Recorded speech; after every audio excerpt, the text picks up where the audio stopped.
get this sorted out.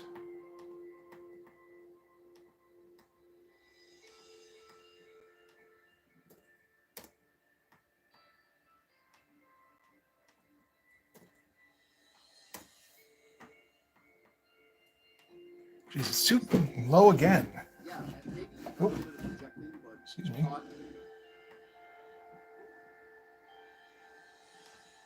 Oh, that was it. I hit fast forward instead of mute. All right, let me pull that back. I don't know why all of a sudden it used to be that I get all sorts of room, like too much room when I was doing this. Now all of a sudden it's like way up close, which is like at least you get to see it in fairly crisp detail, but.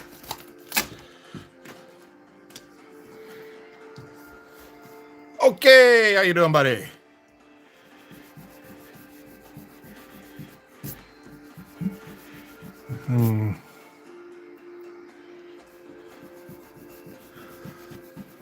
Try to remember that this is not complete yet. Just about, but not quite.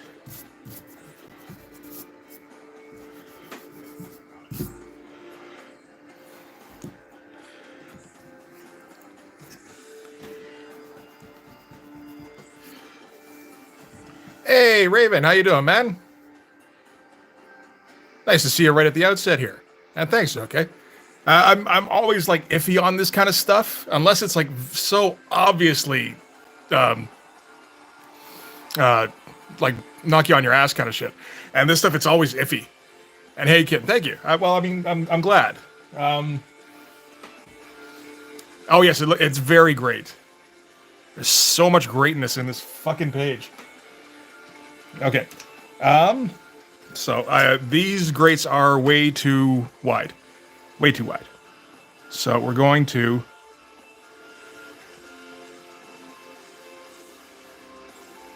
have them with another line in between. Seems to be the only thing we can do, really.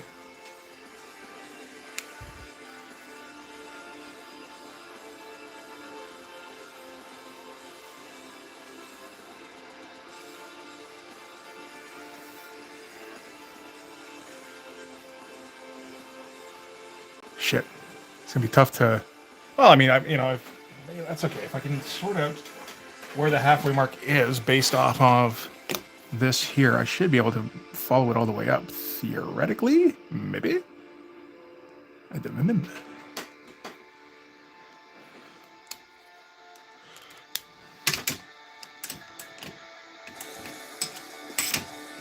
There's an 03 when you need one. Try it out. In ink, naturally. What the hell am I looking at?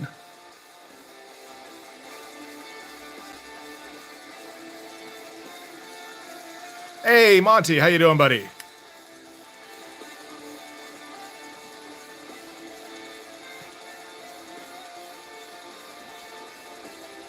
There we go. Divvy that up. Well.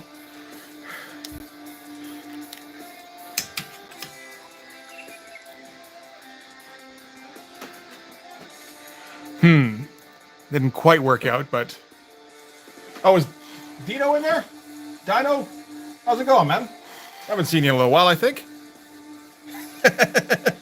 Monty's so excited. Okay, I think it's a little bit better if we keep splitting these for now, because this didn't quite work out. It's not the worst thing, but, you know.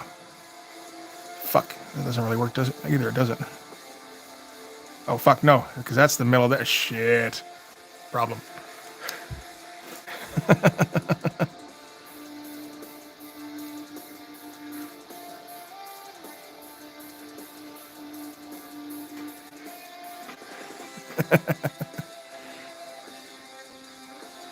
Okay. Yes. Yes, perhaps. A little bit. Oh my god, I'm going to be dripping sweat onto this thing. It's a whole 16 degrees. Which I believe is... What is the equivalent? It's like It's not 80, I don't think.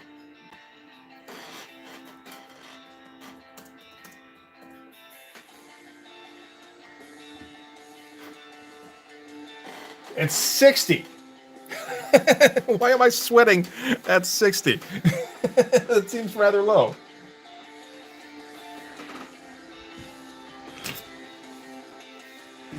Hey, King, how's it going? Thank you.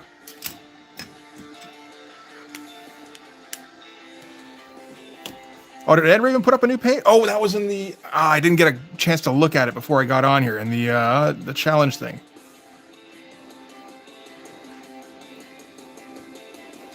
I have to take a look after. Hey, go all the way up and don't split. Okay, good stuff.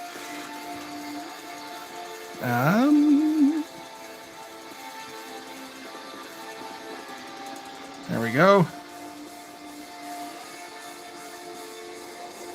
No splitting, please. Looks okay-ish.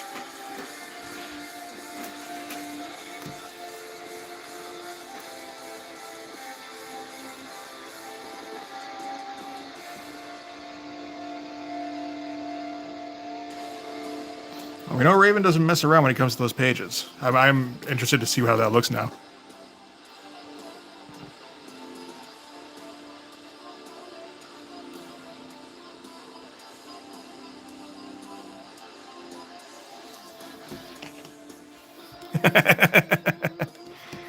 Okay.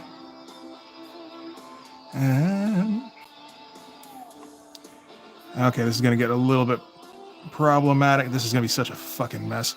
Stupid fucking great bullshit. What? What? Wait, where did that didn't end right at all. Why did that go there?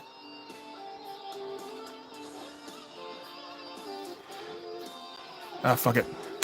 Keep going. Get do a different grate. That one's obviously compromised.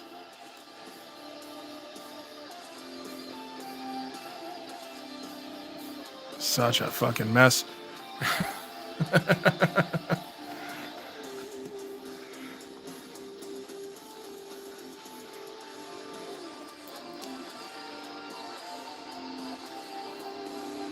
There'll be a lot of cleanup on this after. I would not be surprised, Monty. And this is one of those ones I'm going to let it go.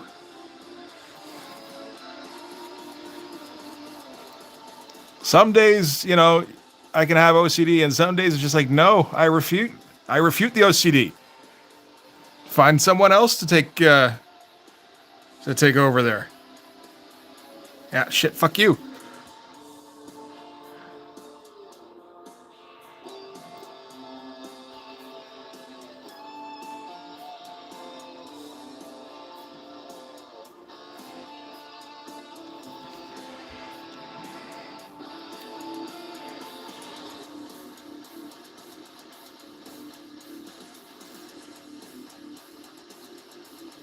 Yeah, pretty close. Ooh, that's pretty far off, actually. Oh well. You know what? I'm thinking a word balloon could go down here. That could be fine.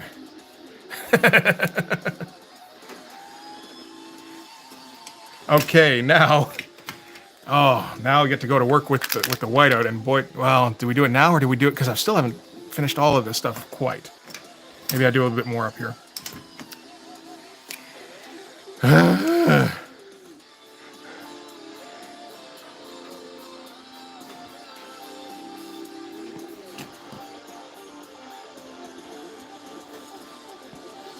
This is one of those panels where it might have been a good idea to figure out an actual vanishing point, but we'll never know.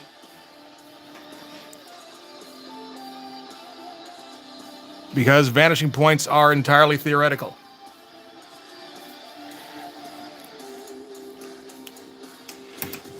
Okay. All this stuff here needs to go.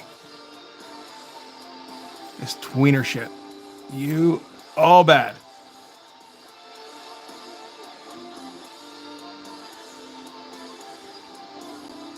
I barely even know what's going on up here. Okay, I think it's this.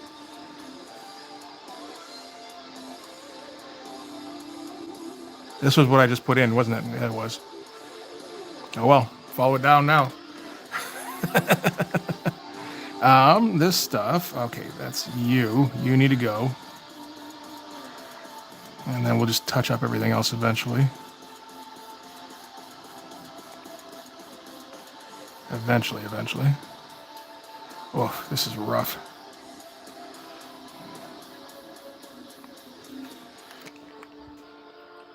Yeah, it's a little too late. I already forgot. I need to put a floor in under these guys, this guy here, and then the rest of this is not too bad.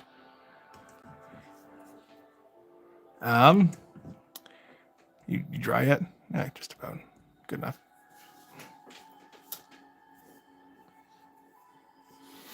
More grates? Probably more grates.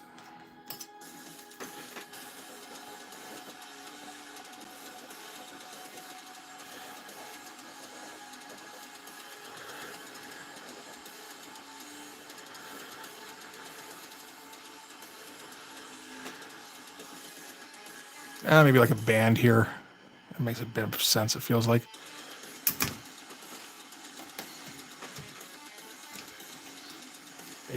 Just a modicum of sense.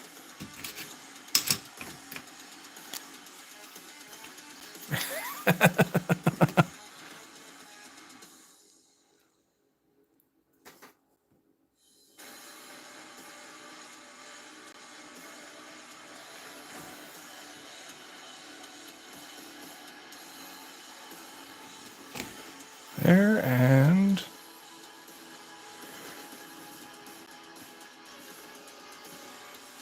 up to there.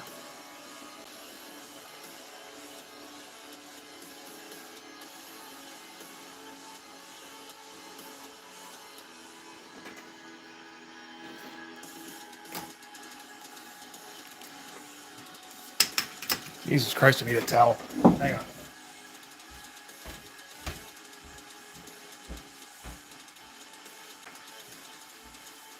Yeah.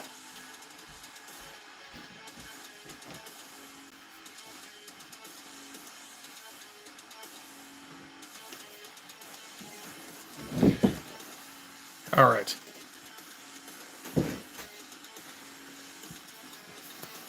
Not well. If they do, and no, I guess it's the reverse because I'm quitting again.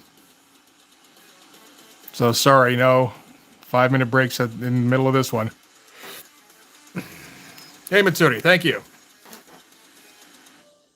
And hey Bill Jack, thank you very much. Yeah, this has been a bit of a fun page, kind of. It's also been a friggin' mess. But that's okay sometimes.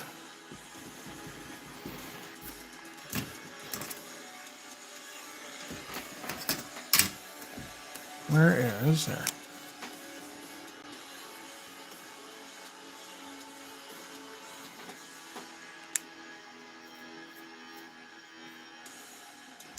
No, I do not. I don't watch Demon Slayer. I think I downloaded that a while back to check out. And I never quite got around to it.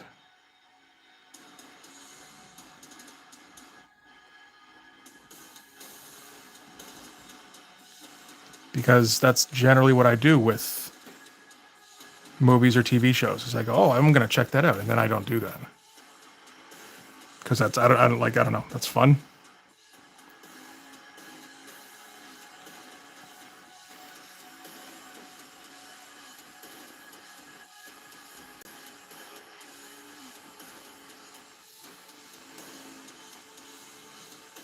Oh, this is the one that has to go. Ah, I got you now, bitch.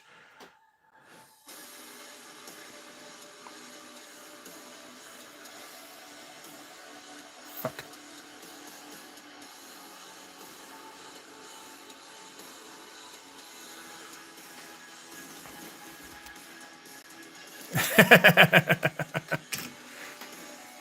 Oh, hey, Holly. Comics been okay so far. It's frustrating sometimes, but that's okay. Daredevil Fall from Grace. What was Daredevil Fall from? Oh, is that McDaniel? Daniel McDaniel? Daniel McScott? Something like that.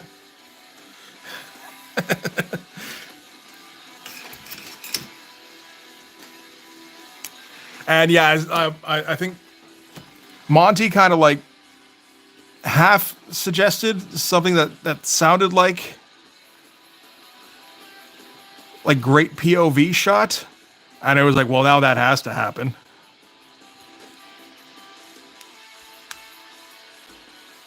It was Scott McDaniel. Really? Okay. With no holding lines. I didn't realize you did that. And hey, Ollie, I just said hi. I think. I do not keep track of what I do, but you know.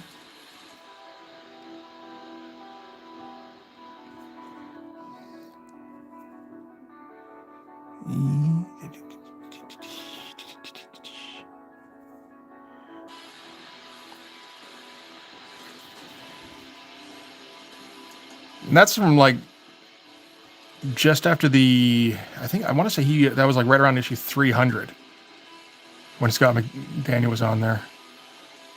And he did like the new armor suit and all that, right? Oh, thanks, buddy. Yeah, I'm trying to get more black on these pages because it's just, again, it's fighting against my instincts to make this thing more boring. It's a tough fight, and it's never ending. I always have a tendency to just try and do cartoons, essentially. Where I say, okay, we don't need too much shadow, just a little bit of shadow before we like about the shadow. I feel like this isn't going close enough. Hey, what's your... No, not so much with the anime. Anime, there we go. You can tell.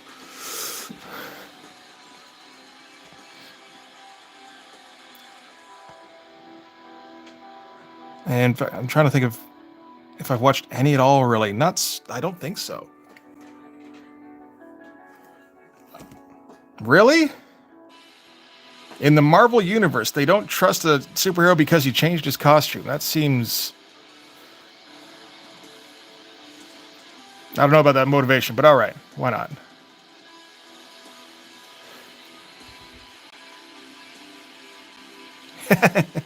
Yeah, it's the Japanimation days. Yeah, no, I mean, there's plenty of animes that I've been recommended, and like, I've got a bunch set aside that I kind of want to check out, and then I just never get around to watching them.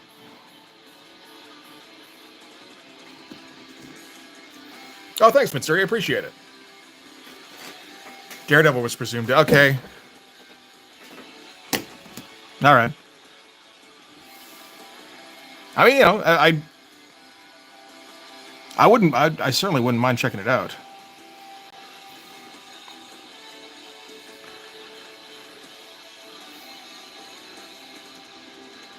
That was right around, because I had a tendency to, you know, I think probably everybody has a tendency to latch on to guys they decided were theirs.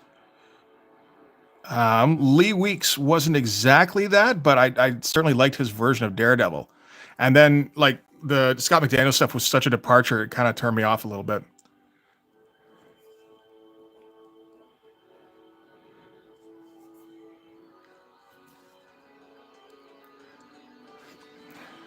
I think that looks all right. No. I'm just explaining my position, you know.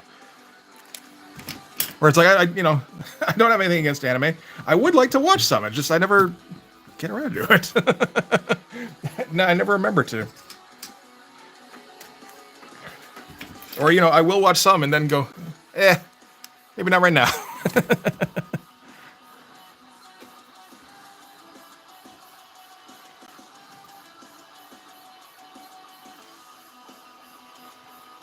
Okay.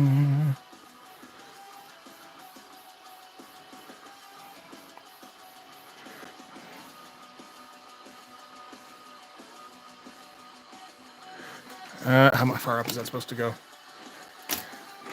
A little while.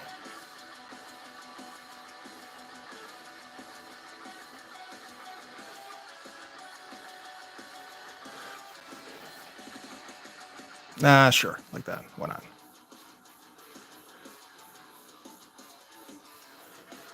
Yeah, I think so.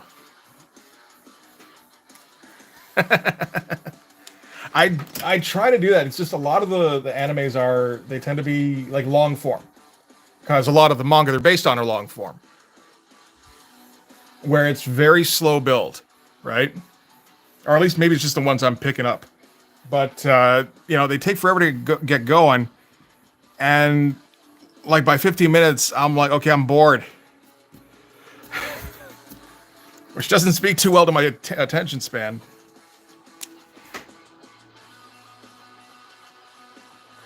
But that's how it is these days. I think I tried to watch Berserk, and I got like, yeah, I don't know. I couldn't maintain the interest longer than like 20 minutes. I mean, to be fair, I don't watch a lot of TV anyway, so it's like I do feel a little bit like I'm wasting time if I sit in place by myself for, an hour or two. If I'm not playing video games. That, for some reason, never feels as much like a waste of time.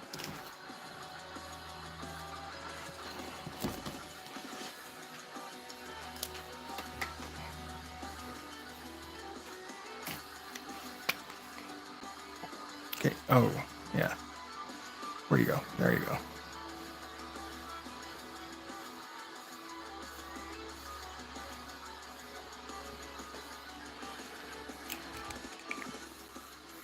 Yeah. I mean, there's the odd exception. Midnight Mass, I think, was one. I think I had an idea what the twist in that was at. And wait, I think I had an idea what the twist in that was. There we go. So I was willing to kind of wait it out to see where they went with it, and it got pretty good. Although it also turned out to be one of those movies or shows that kind of fueled my existential crisis. But that's how it goes again. Hey, Brain, how you doing, buddy? I think I'm gonna have to call this for now. I mean, there needs to be some touch up in here while but I need to wait for whiteout to dry anyway, so we won't do it at the moment. So I guess we'll just start the new splash page, because that's what we got to do. Ugh, more greats.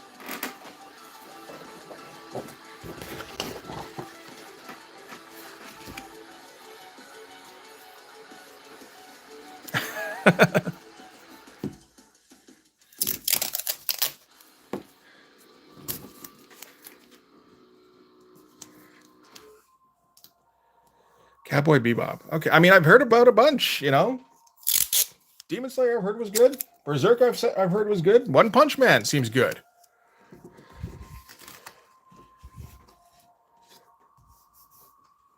I assume Full Metal Alchemist is probably pretty good. That was around for a long ass time, wasn't it?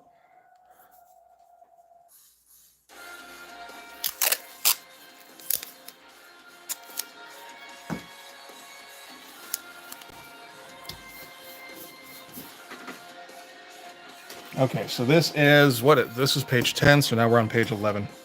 All right. All right, should we get a movie going here? I guess we could, eh?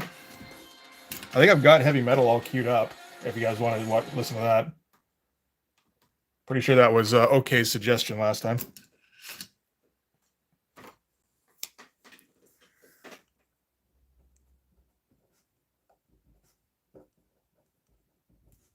Where's number 5, page 11.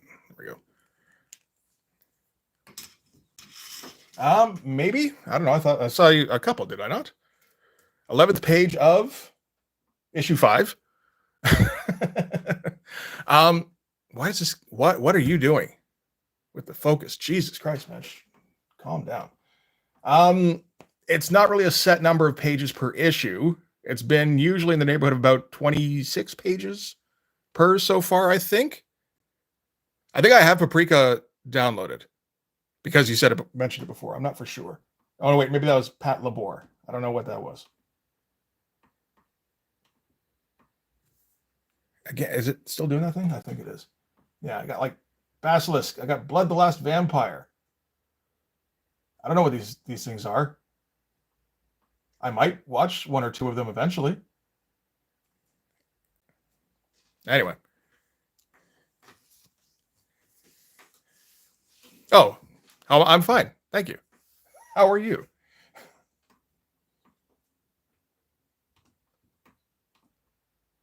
Okay, let's put on some heavy metal.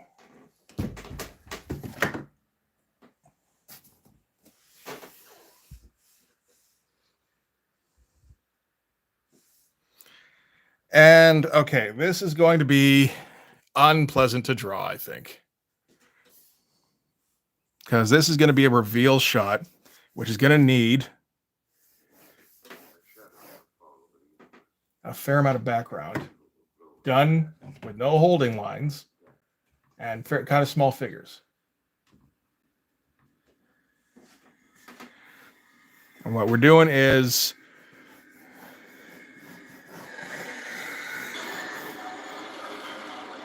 the clerk captain and his entourage have reached the exit doors, and the doors are buried under dead clerk. So they're trapped in here with Popo. That's the idea, anyway. Do it like that, because then we'd have to do like, and then have them be about like that small. Could do that, but that feels. Yep, that should be the next month of my life for sure.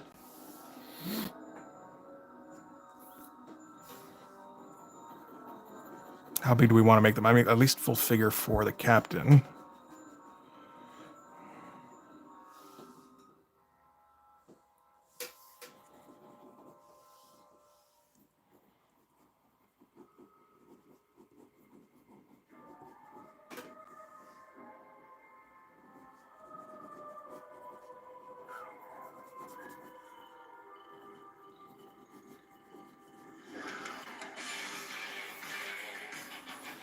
I mean, if I can pull it off, it'll look great.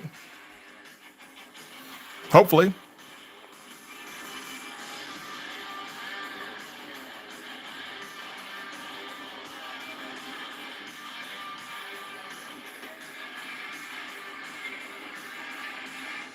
Oh, the great POV shot. As soon as that was mentioned, it's like, well, shit. Where else are you even going to get that?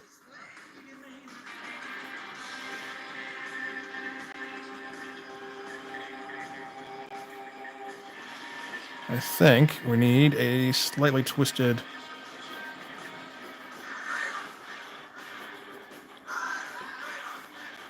Not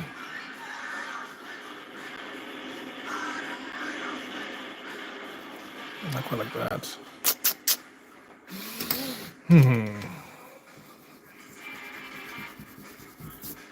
Oh, this is gonna suck. Okay, let's figure out first if they had normal legs, how would this work?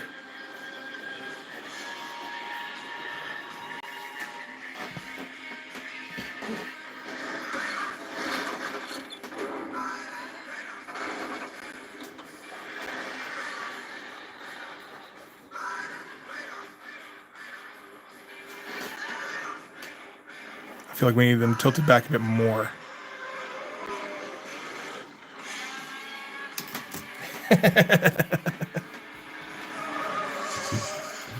It's another one I've seen once or twice.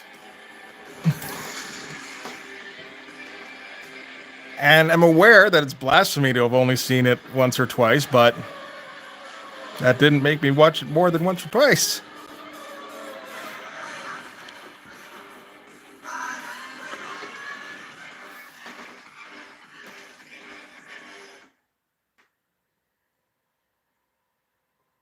It depends. I mean, nobody's subbed to me in my first 28 videos either. I just kept doing it for a few years. You gotta take off, Monty?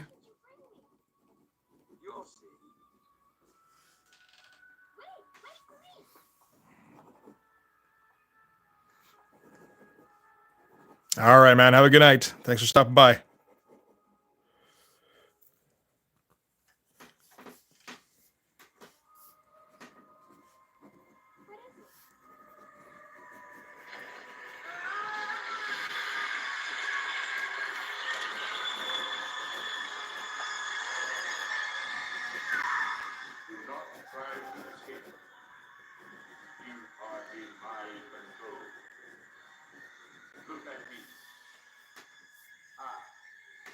Son of all evil. Look, go.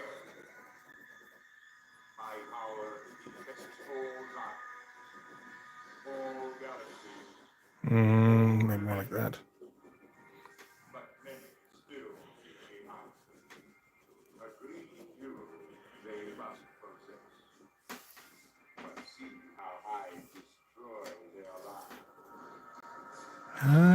Let's see. Where should this other, like around there?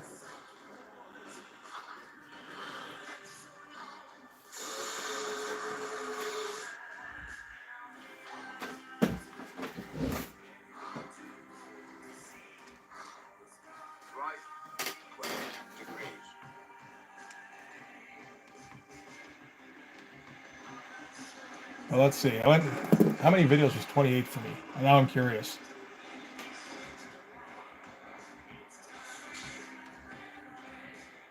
Let's see. I put my 28 video out. Oh, it takes a while to sort it. 1, 2, 3, 4, 5, 6, 7, 8,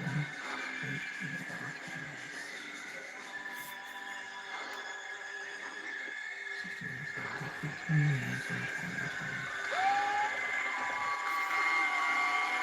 11,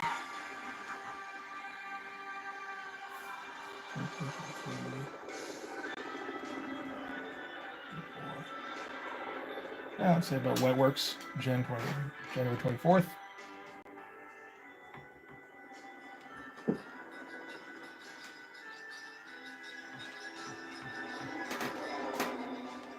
So, from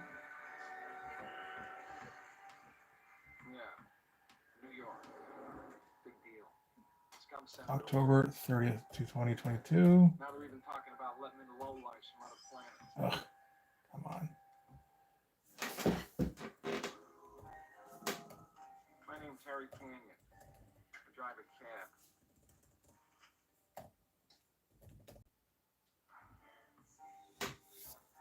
What the fuck, man? Hey, you free? Yeah, get in.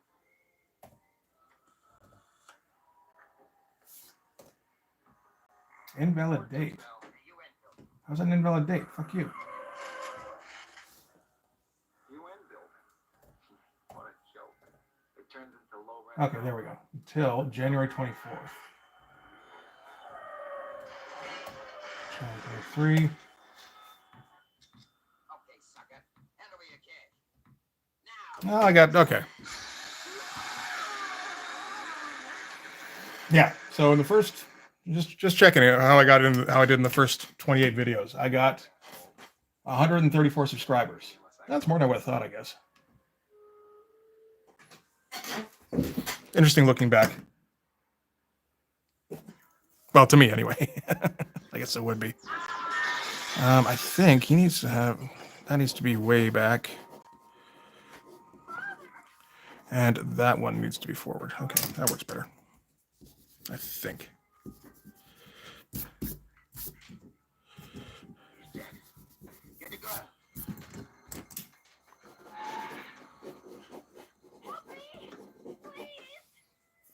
Normally my rules don't get involved, but somehow they ain't got me.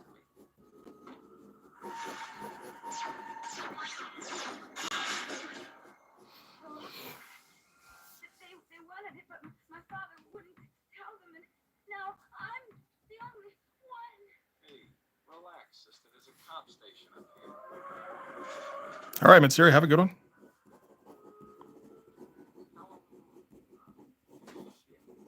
That's what I need.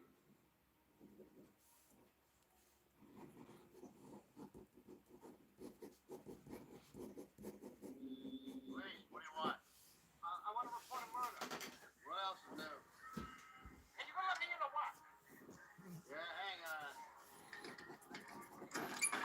I'm not sure what Harry Canyon is, so. Oh, that's quite the name, thinking of it. Harry. Hi, Harry. He couldn't take it, huh? Hey, kiss my ass, will you? I'll do it for $20. I told you, I'm an American citizen. I just lost my papers or something. Goddamn legal aliens. Okay, and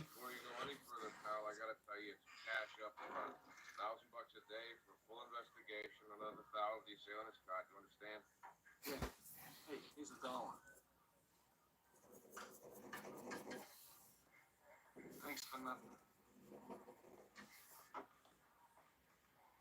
You think we can do better? So here I was, stuck with this beautiful girl. I knew she was going to be in that much trouble.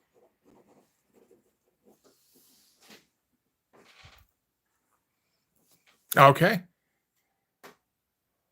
I can kind of see a bit of a Mobius look on some, on like the backgrounds here.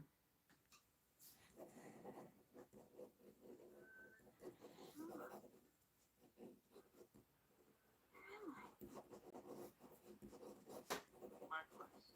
They killed me if it wasn't for you. What they want to snuff you for anyway? The lockdown. Ancient relic that my father found in the desert. Worth a fortune. Especially to the Venusians. They think it has spiritual power. Does it? Okay. I know that I was thinking for a second it looked like Jeff Darrow. people have been dying all around. And then it's like, wait, no, that's a little bit early for Jeff Darrow. Just a bit. Don't kill me, Nick. I'm the only one who knows where it is. No. Listen, nobody's going to find you here. You can sleep on the couch if you want. And there's beer in the fridge. Oh, good. There's beer. So help yourself, all right? I didn't know whether to believe her or not. Something inside me told me it was a sucker play.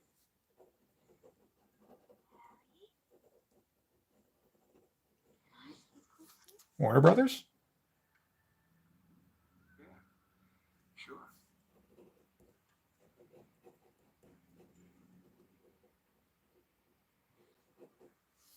Sucker play or not, I must have tended on something fierce. Because this dame was going for broke. Or maybe it was her first time with a New Yorker, I don't know.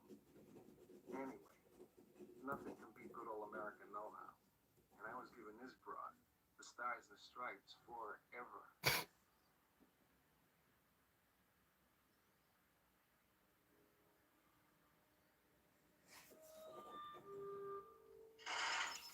Mm, Where's the girl? less LiFo in the back here, I think. I'm actually not, I don't know what WB is. You showed up at the station last night with a broad over your shoulder. Where is she? Unless it's something in the movie. I don't know what you're talking about. Listen, Kathy. You hear from her, you call her. You don't, you're dead. Understand? Don't hold your breath now.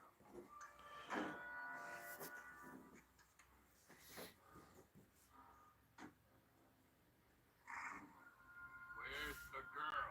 Ah, come on. Not again. I wouldn't do that if I were you. I'll get right to the point, Mr. Gatson. Oh, welcome back. Thank you. Okay. See, I don't know. Wish to purchase something from the young lady. The price is fair, but there's time to get. Definitely want these three kind of pointing at like a triangle here. You see her, tell her that time. Mm, Thank you, Mr. Gatson.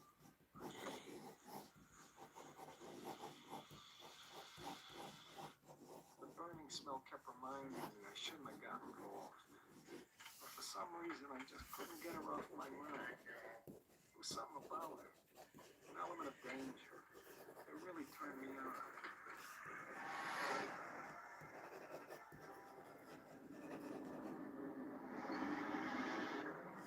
actually, I think we want him kind of looking back over his shoulder here.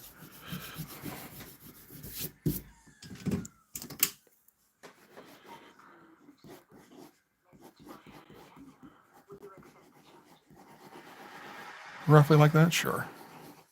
Email acquaintance, Statue of Liberty, 4 o'clock. Stop. End message. Graham, had to be her.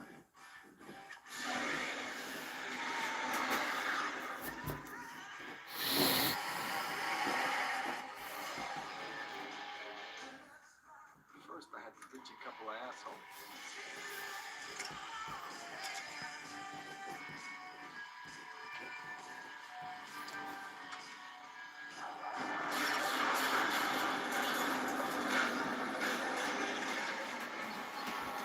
Mm-hmm.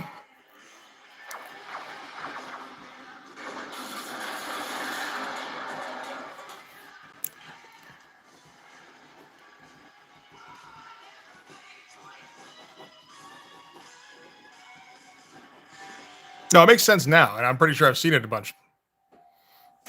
Just, because Missouri couldn't figure it out, I couldn't figure it out either. That's what all the excitement's about. I want this to be over. I talked to Redmond. He said he'd give me 300,000 chrono dollars for it. Not the chrono dollars. I don't trust him. 300 grand is a lot of dough. Will you help me? When she looked at me like that, I knew I couldn't say no. Okay, I don't think we're doing greats in this You can have any. panel here on this splash, because we want, like, splatter, essentially, coming out from the bottom here.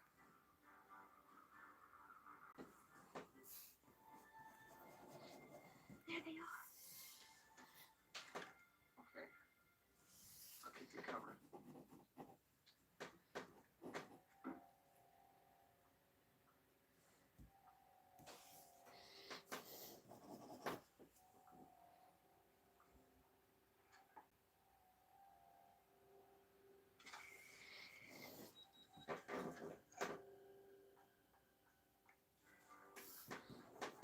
Okay, what are we doing here?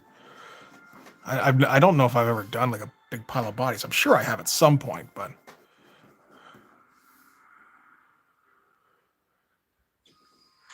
I suppose this is a bit more storytelling shit, really.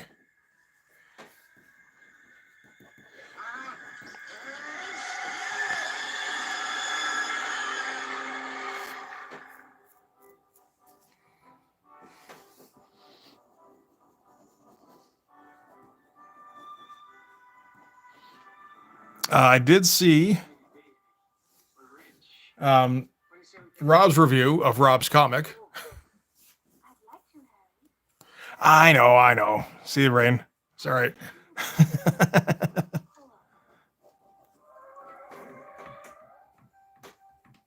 Are you sure this is what you want? Positive. Yeah. Because Rob Norton got the new Youngblood.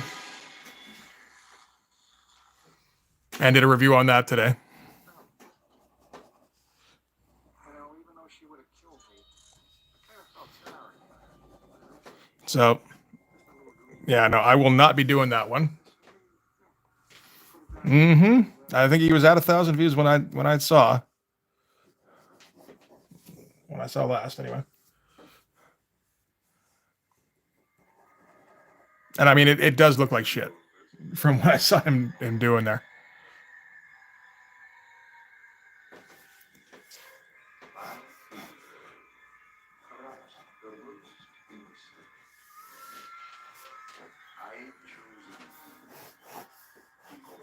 But yeah, I will not be reviewing that because, yeah, there is no version other than the send away $20 version. I'm not giving him $20.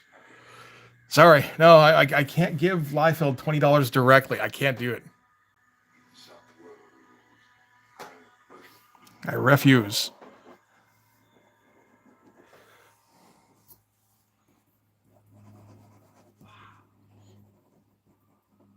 It all started when I found the green meteorite.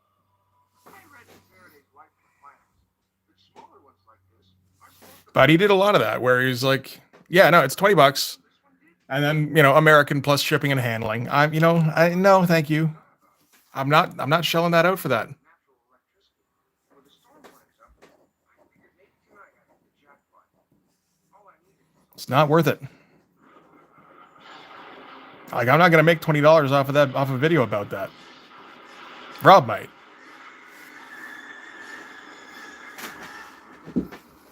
You can if you like. I'm busy drawing myself.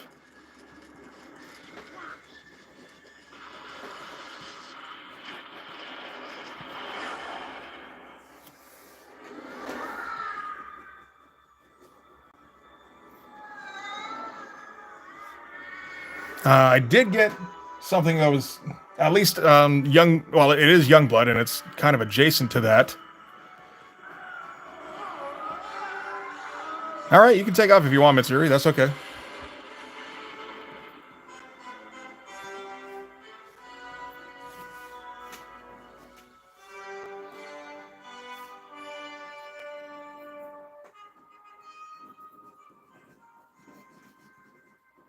hair. Big. There was no way I was gonna walk around this place with my dork hanging out. Oh, is this like John Candy? Wow. This looked like something right out of the Ten Commandments. Den the big purple guy? It is John Candy. Okay. Thought so. Okay, well let's figure out what the pile is here.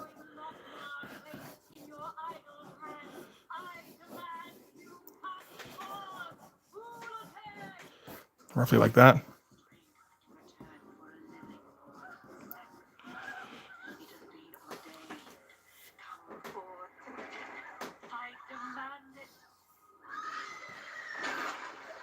they do that for?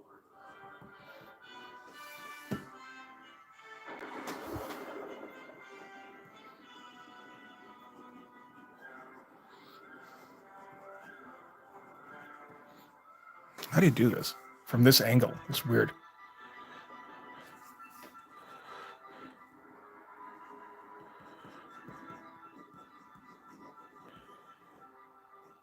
Normally I'd be dead by now.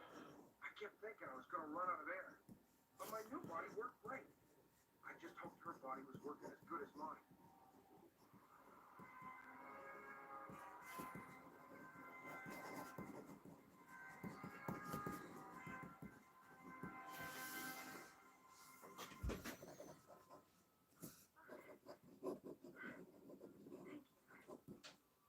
She had the most beautiful eyes. I wanted to make some conversation, but I found my new self asking the same old stupid questions. Are you from around here? Well, you may not believe this, but I'm from another world. It's called Earth. Earth. I too am from Earth. My name is Catherine Wells. I'm from the British colony of Toronto. You saved my life. I have no reward for this. If any part pleases your senses, I will give it to you willingly.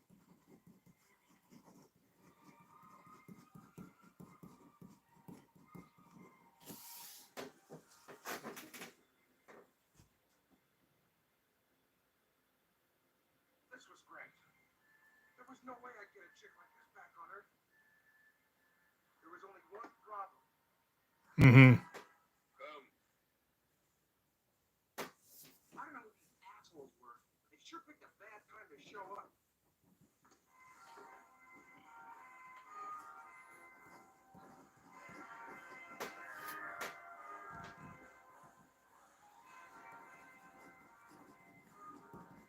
Split us up and took me to this weird castle type place.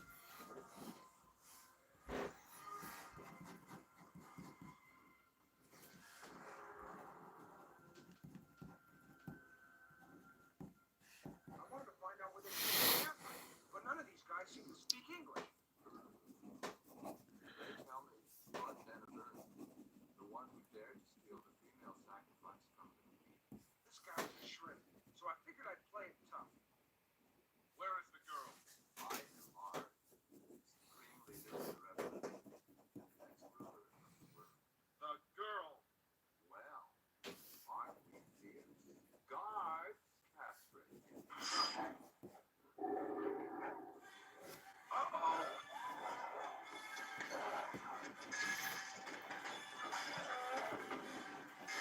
Yeah, that'd be a little different. Boy, I was pretty good at this stuff. Excellent. You are worthy to serve. Give me the girl or die. Well, if I have a choice, I'll take death. So be it. You'll have to do better than that. I can see why they made this guy their leader. But if you're really interested in the girl, I've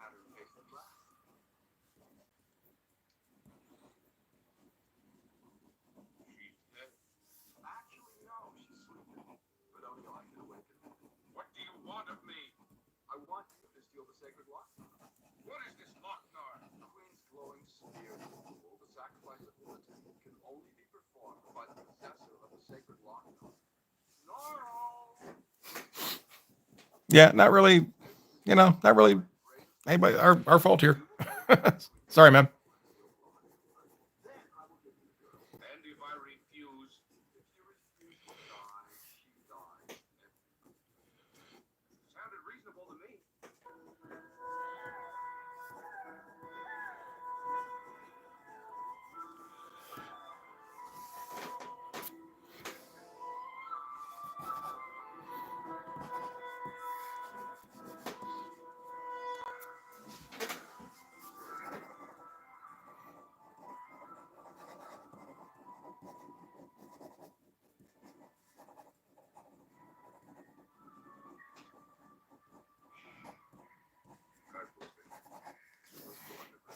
Okay, so we got to try and figure out a couple of the figures in here, I think. Yeah, no, that sounds like a drag, man. Gnarl seemed to know what he was doing.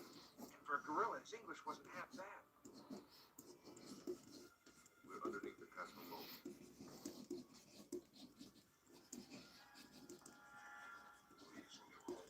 What are they saying?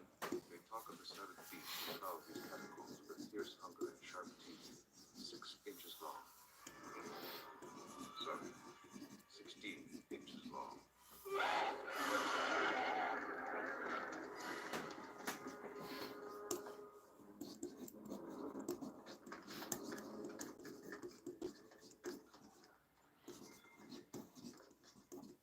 Now we separate. You and Core take this door into the green corner. The rest of us will move through the walls and enter the chamber from the other side. Whoever gets locked out first will be turn to life. Good luck, then.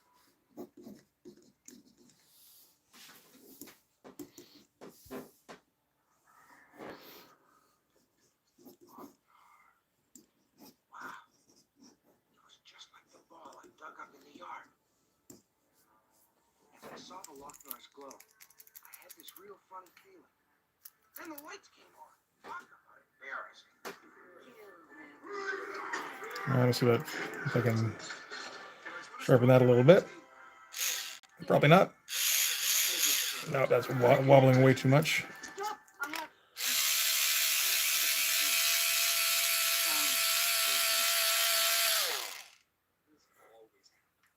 Look, she's the queen. She can do whatever she wants. Yeah, the giant pile of bodies is not really something I've tried before, I don't think. Uh-oh. What must I do? Wow. 18 years of nothing now. Twice in one day. What a place.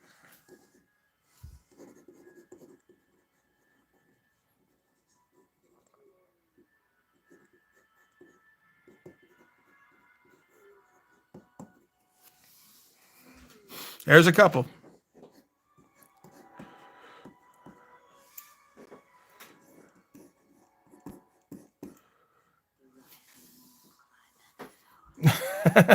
Doesn't have quite the cachet that the cord does it? No idea what she was talking about.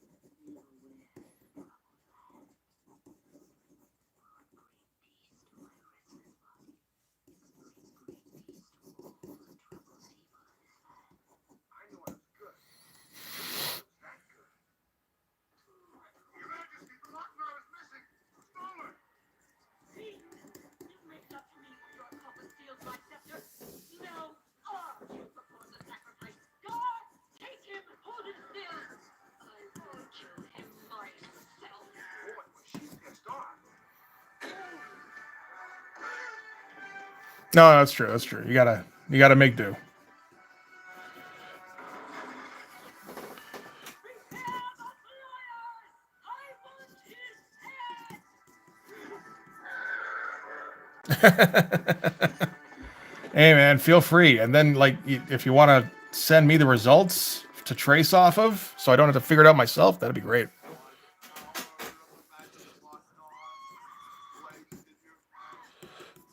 command you, come forth, Ulacang.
not. You could have returned Earth. I like it better here. On Earth, I'm nobody. But here, I'm dead. Even when someone has the strength to decide, my power is not diminished.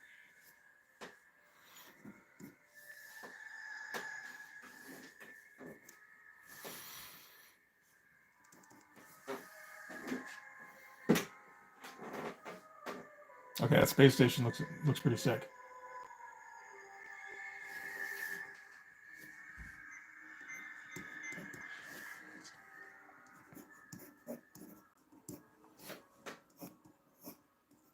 Someone always fights.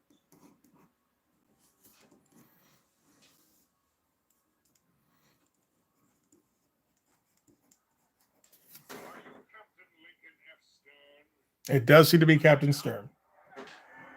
That looks like Normal Man. Well, not Normal Man, but whoever the guy in Normal Man is.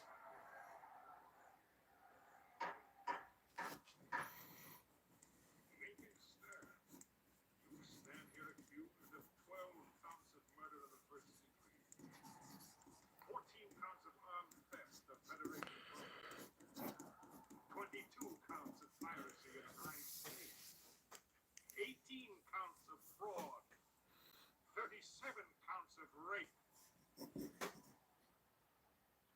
one moving violation.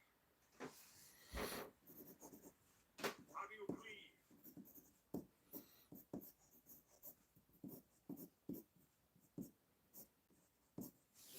Not guilty.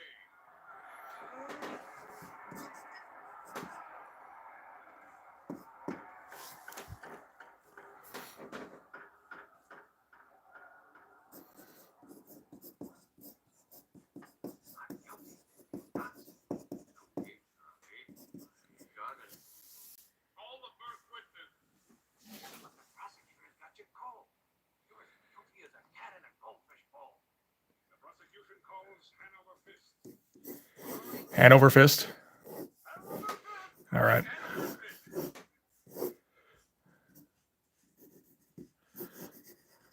Yeah, we're gonna have to do just to remind me that there should be damage and blood splatters all over the place here. Pleading guilty. Throw yourself on the mercy of the court. I told you, Charlie.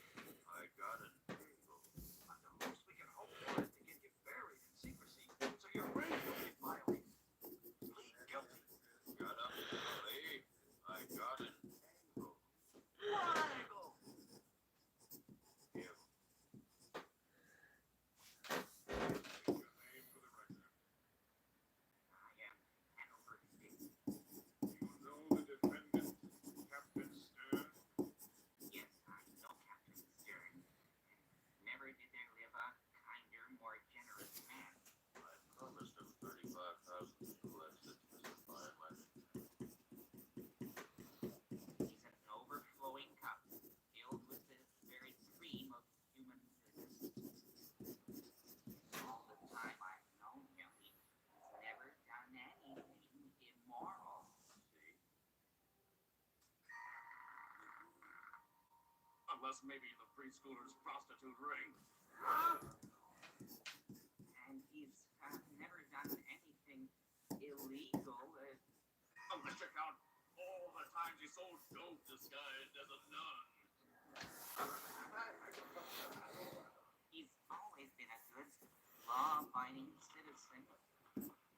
Oh, give me a break! Of the Federation and Shut up! Shut up! Shut up! a community conscious individual. Stern! He's nothing but a low-down, double-dealing, backstabbing, larcenous, perverted worm. Hanging's too good for him. Burning's too good for him.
Okay.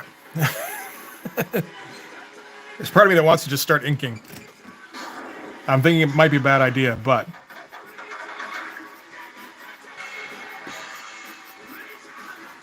at the same time, it's like, oh, you know, there's no holding lines. There's so much like potential fakery in this.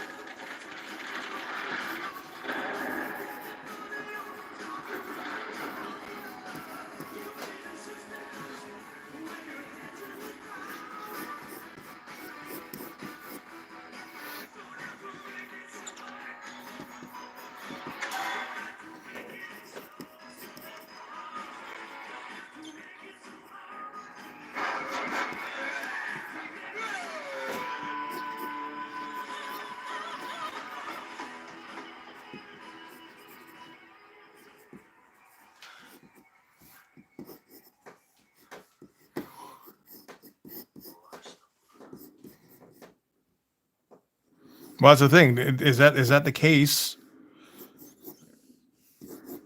when you're doing a no holding line Sin City style? Is it when in doubt, white it out?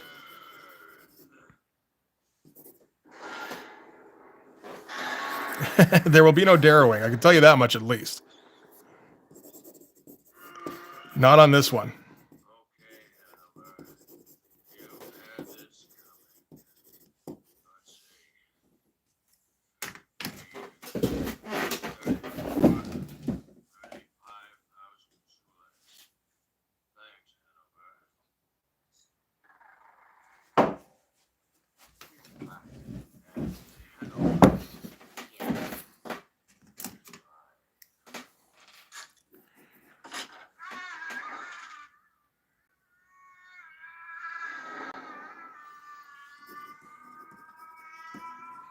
Very few escape my grasp. Even in death, my powers continue.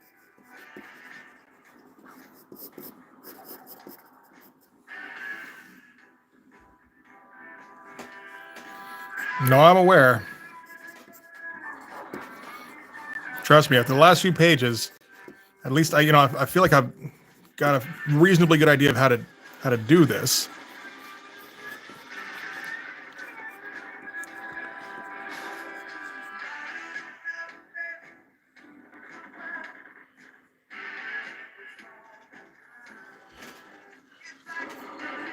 What about Mike Plug?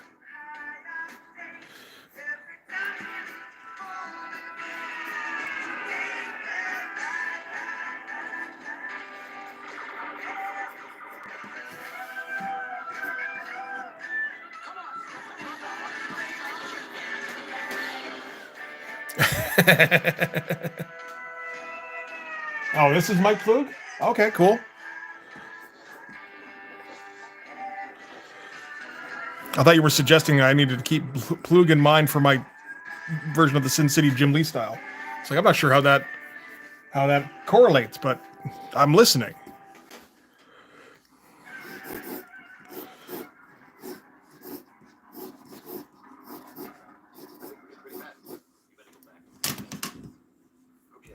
Well, that too. Yeah, that too. Absolutely. I feel like that should be down more like down here.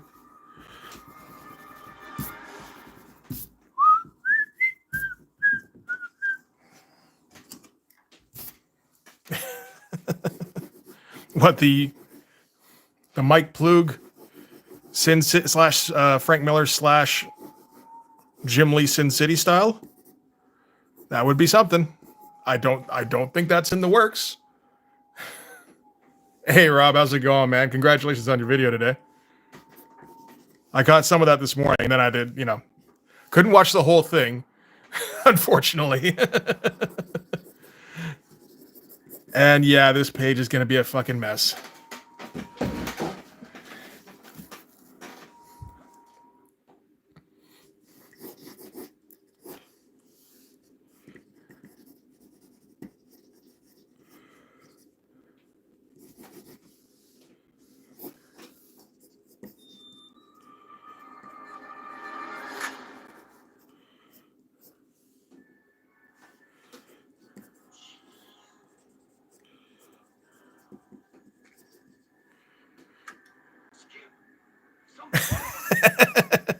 What is it?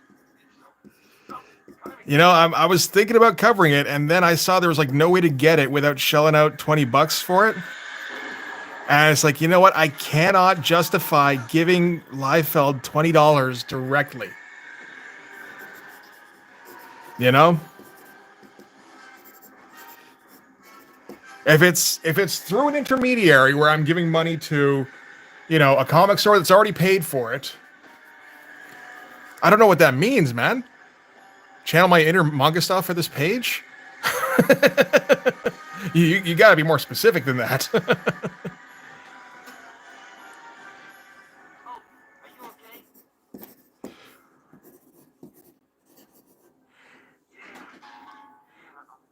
I'm good.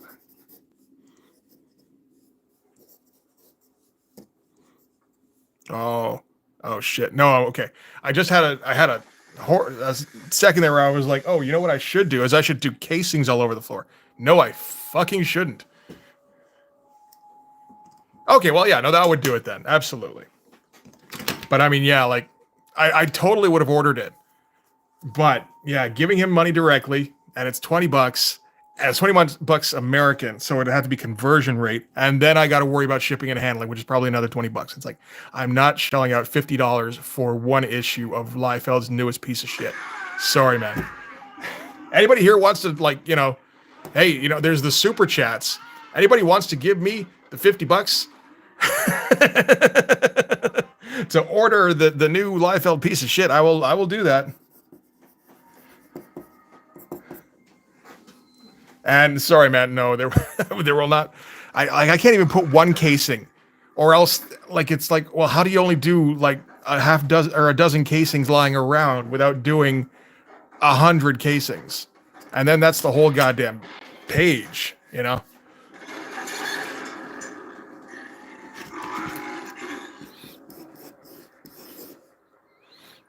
Let's see.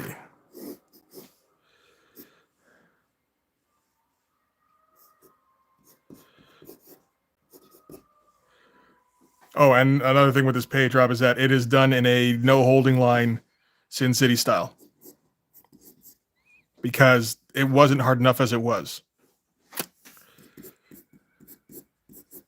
So, in case you weren't... I feel like you've probably seen a couple of these, though.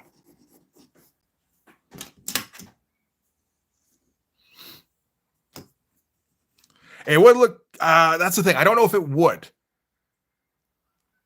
Because like it would have to be every free space available.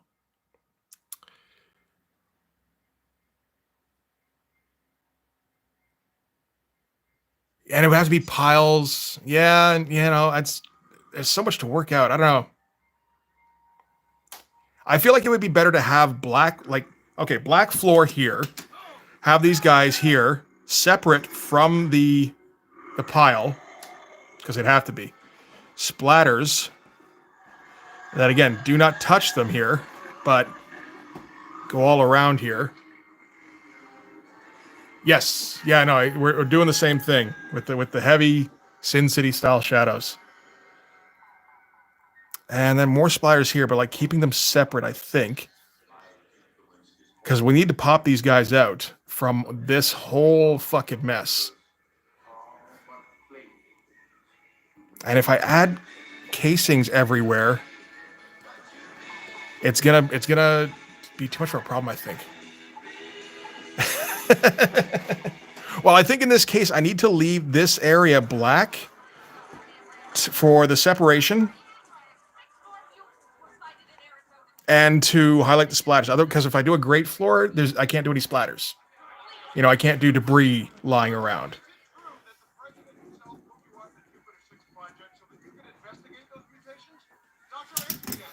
So I think it has to be black floor. In this case, more from a design standpoint. Trying to think about this a little bit ahead of time.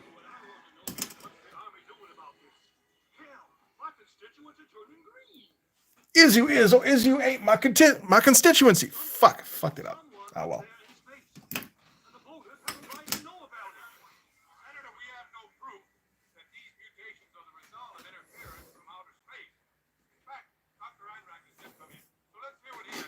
I had an O2 around here somewhere. There's no cause for alarm. Let's see here. By any means, my firm opinion that we on Earth But yeah, no, watching the video a little bit. rather Oh, not this issue. This issue is not the issue for Darrow. I appreciate your faith in me, Raven, or just your your interest in seeing this all turn into a shit show. One or the other. isolated biological But yeah, this is the primarily Sin City issue. Next issue, I could consider doing some Darrow, but I don't know if oh man, it's going to be such a rough issue if I'm doing Darrow next issue. Because next, there's a lot of rubble.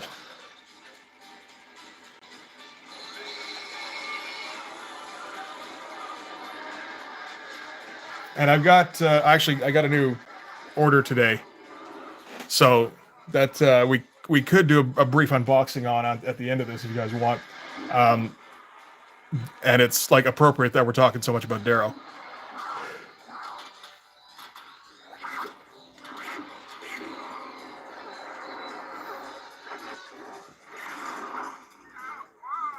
Okay. nice job. How am I gonna fix this guy? He's fucked. Turned it up a little too high. Sorry, man. You're sorry. What about me? Not right now. I mean, I can definitely see trying.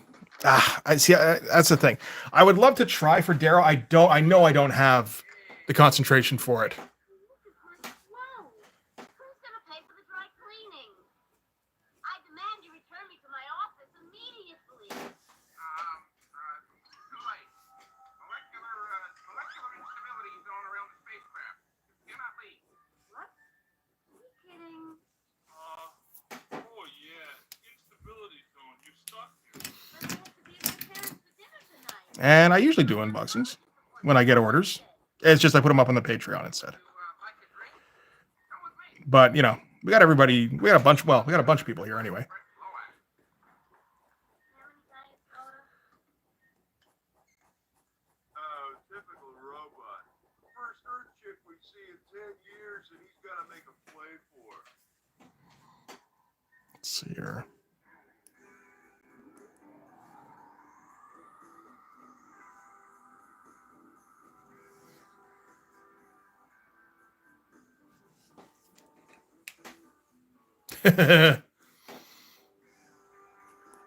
I mean, honestly, nothing would work in a Darrow style. I'd have to learn how to draw in a Darrow style to begin with. And Darrow learned how to draw in a Darrow style, and it takes him like half a year to finish an issue.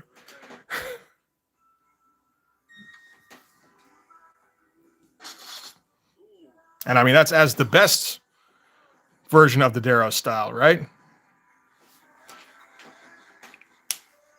Think this is enough? Nah, go for it, bro. Good thinking, man.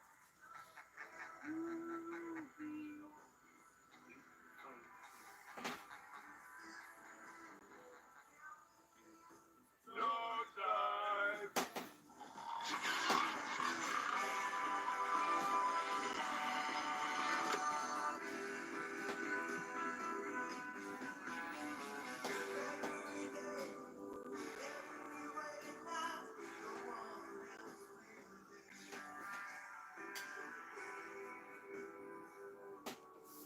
This ink is garbage. What is this? New York Central.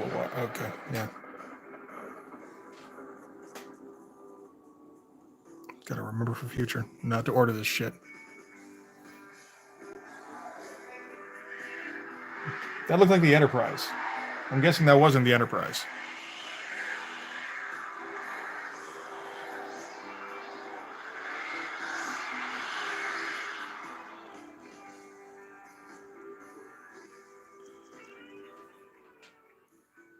Oh, wow. Good. Nice work. Was it the Enterprise? Okay, well, shit.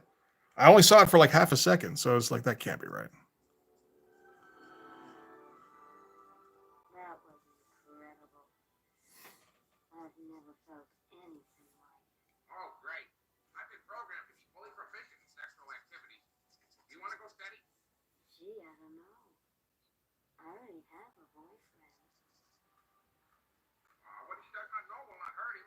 Hey, Bruce, how you doing, buddy? Good to see you. Of course you would. Earth women who experience sexual ecstasy with mechanical assistance always tend to feel guilty.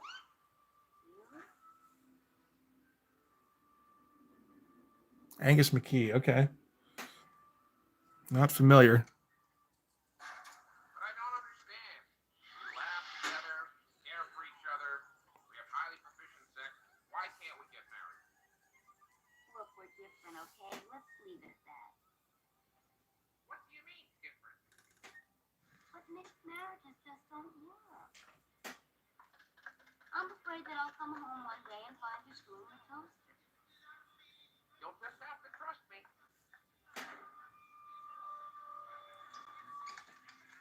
All right, I'll marry you, but on one condition. I want a Jewish wedding. A Jewish wedding. You'll pay. I forgot. Are you circumcised?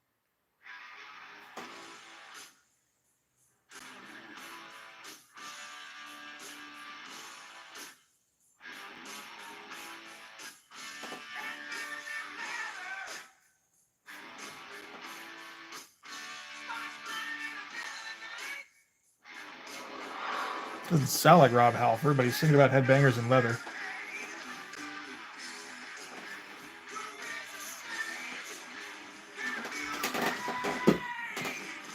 There's some nutty background shit going on here for sure.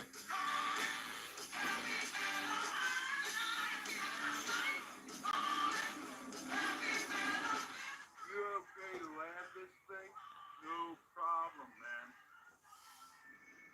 Sammy Hagar, really? A little All right. man. It's okay, man. If there's one thing I know, it's how to drive when I'm stoned. It's like you know your perspective's fucked. You just gotta let your hands work the controls as if you're straight.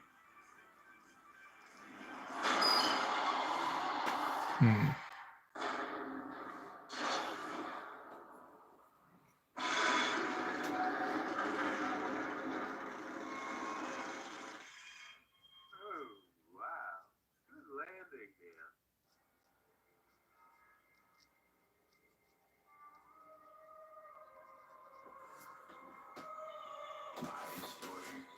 When he was still good, I feel like that's a period of Sammy Hagar I never saw.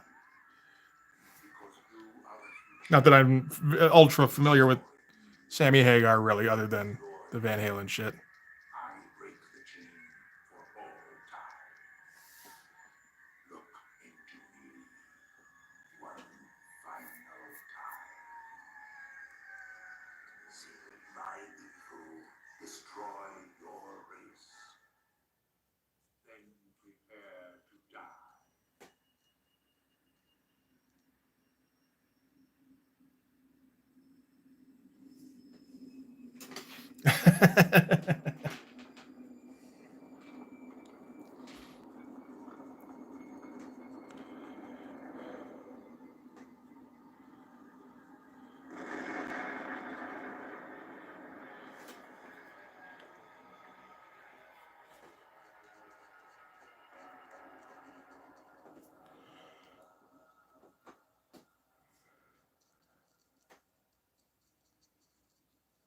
Yeah.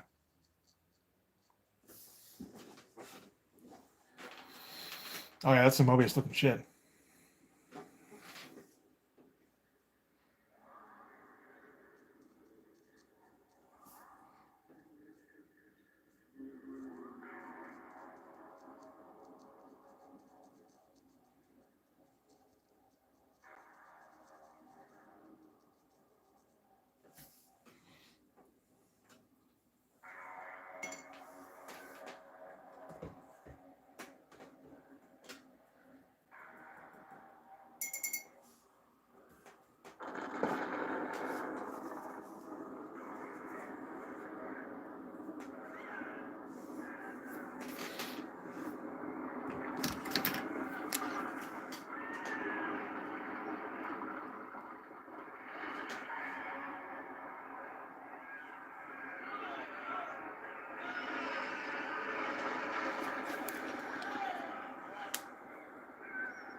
All right.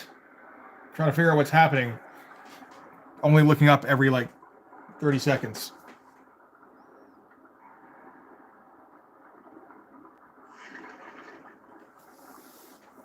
All right, Bitsuri. Have a good night.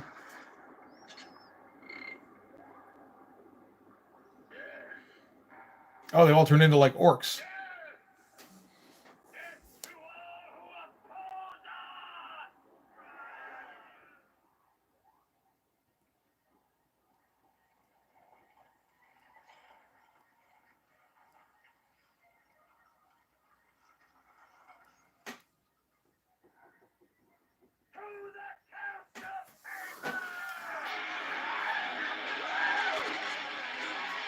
Okay. Oh, some fucking Dio era shadow. That's nice.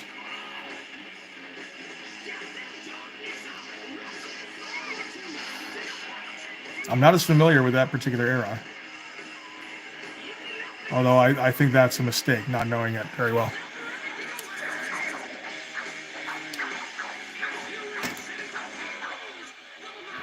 Yes, okay. I'm at least somewhat familiar with the song, but not well enough to recognize it on hearing it.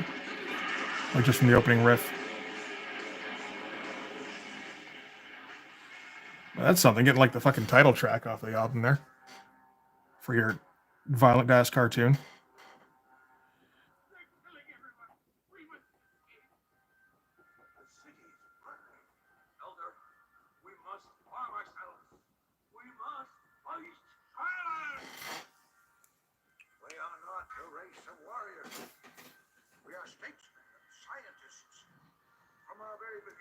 Ordained that the warrior race of Tarak the Defender would aid us in times of need. This was the plan.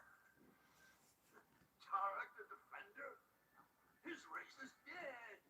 We cannot defend anyone. Some say that the race is not dead, that one still lives. One.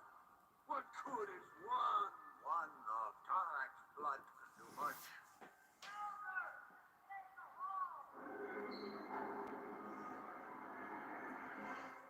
Who is this last detective? How can he be summoned?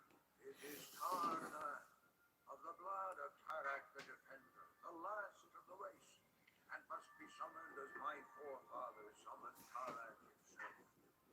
Come with him. What will this defender answer? A Tarakian has no choice. They must answer. It is in their blood. They're at the door! They're here! The halls, quickly. We must do something. Bar the door. That's a pretty good rule there.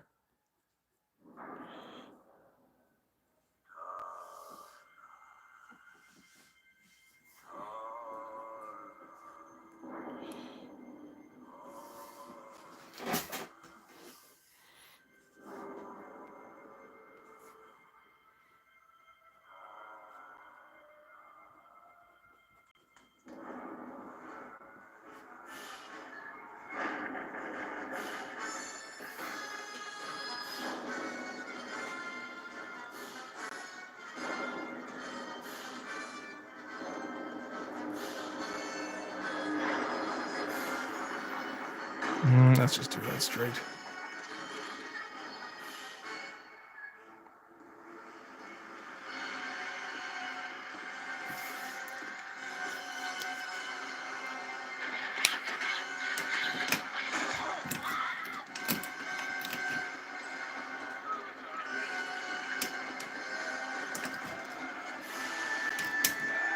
A pretty crazy sequence.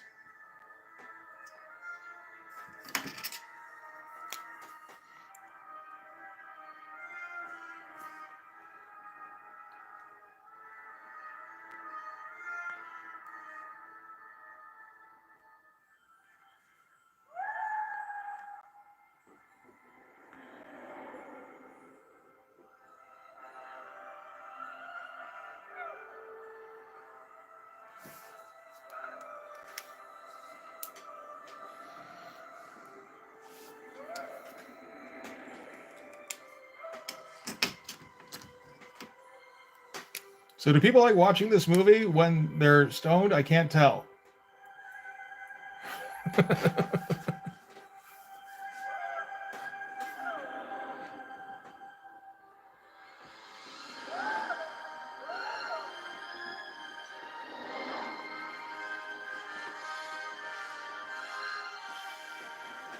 They do. Okay, good. I was unsure.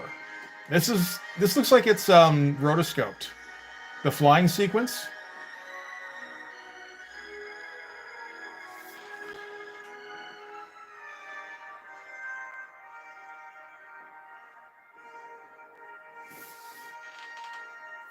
And then this looks like Mobius again. This is wild.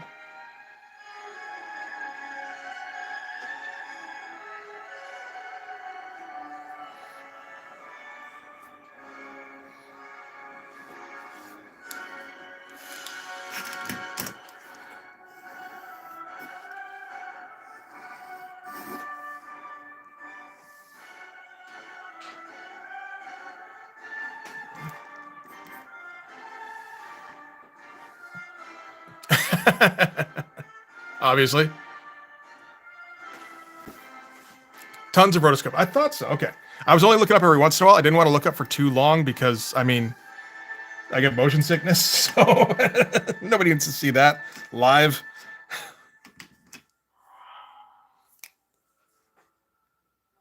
And yeah, I'm actually with you there, Rob. I've never been stoned either. But every once in a while, I can tell. Yeah, I think this is maybe one of those movies.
Really taking their time with this part, aren't they?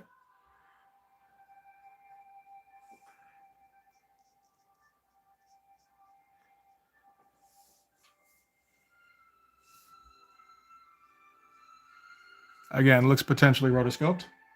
Maybe. Yeah, I think so. Yeah. Not as obviously as the flying bits, but it's a bit smoother, actually. All right, all right. I'm glad somebody's there to pick up the slack for me and Rob, you know? It does bug me how much we're not doing our bit. Then this is the fact.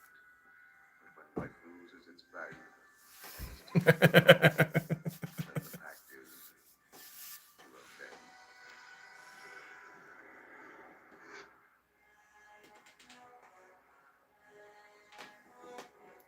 Where's my goddamn ruler? There we go.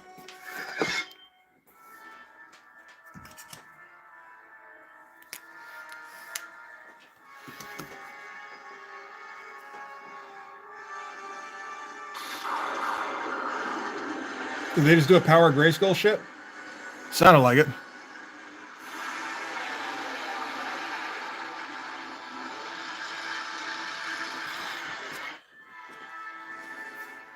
Okay, let's see. Heavy Metal Fantasia. Georgia the Jungle. Oh, this is why you like Birdemic. Dracula 1992. That would be wow, yeah, that would be a different kind of thing, wouldn't it? Never really occurred to me.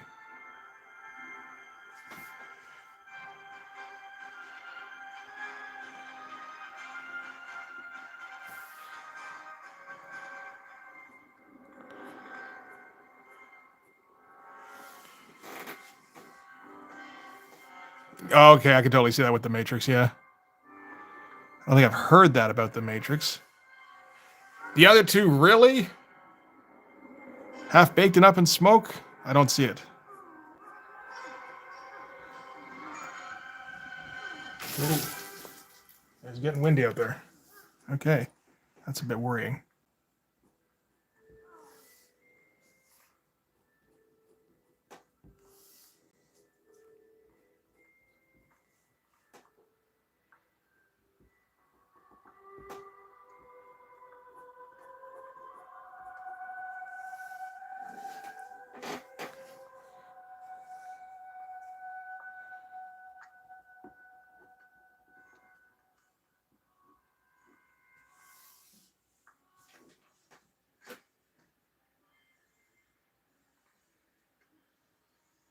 Okay, this whole sequence looks pretty great.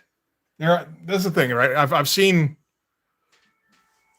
bits of this, like from the earlier stuff. That doesn't look fantastic. It's not all animated, spectacularly. I do like how this one looks, though.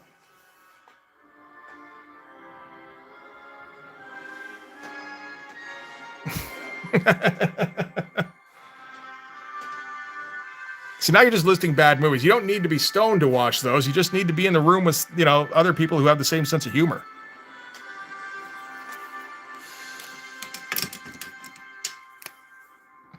Maybe being stoned helps.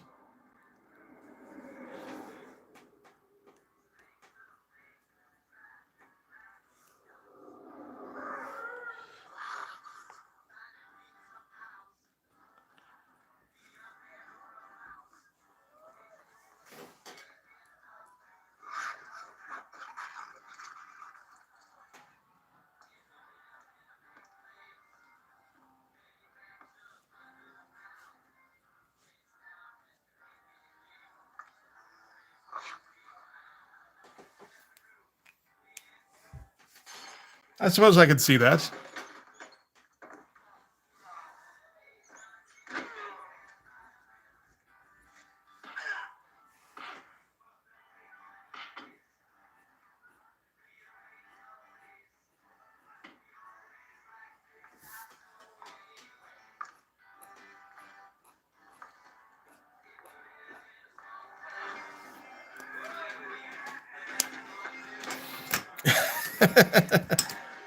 I'm sure that in the right state, he's a very entertaining actor.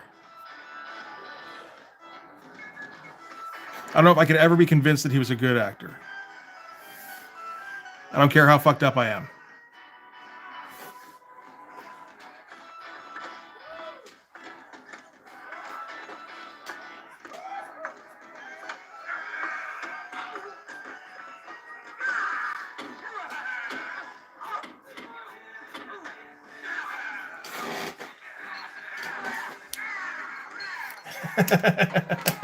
Fair enough. Okay, let's see here. Where you from, baby? Doesn't talk much, does she? She doesn't have to talk for what I want to do with her. Come on, baby, let's see what's under there.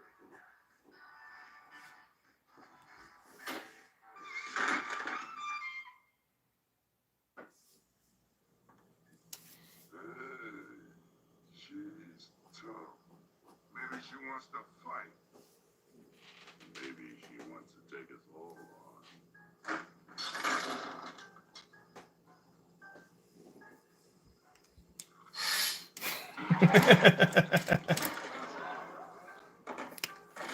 See, it's too bad that Monty's not here to back up his favorite movie.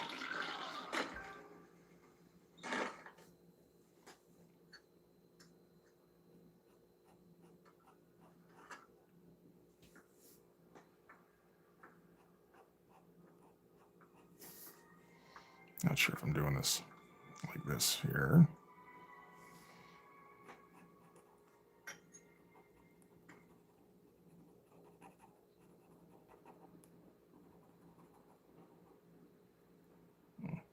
You'll find them over there beyond the oasis. To towards the green glow. Hey, Radams. Hey, Drew. How's it going?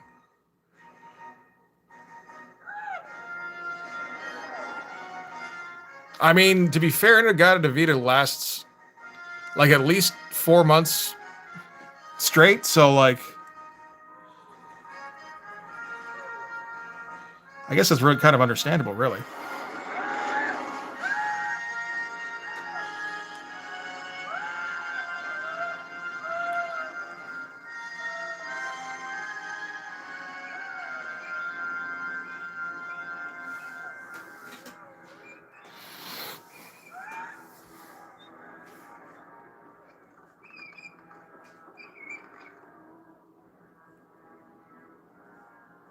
No, that's not how that's supposed to go. We have captured a Tarakian. A Tarakian? Are you sure? Yes, Your Holiness. The Tarakian race is dead. Extinct. She has no marks, Holiness. I saw them.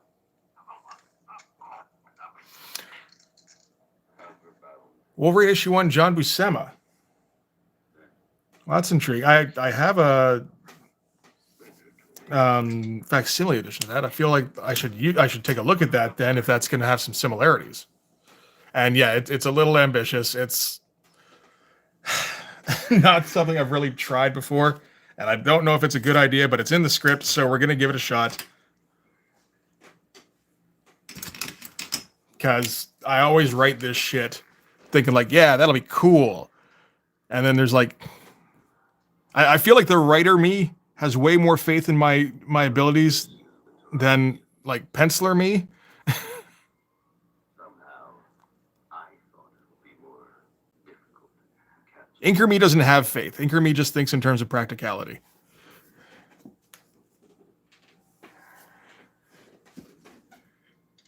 My whips.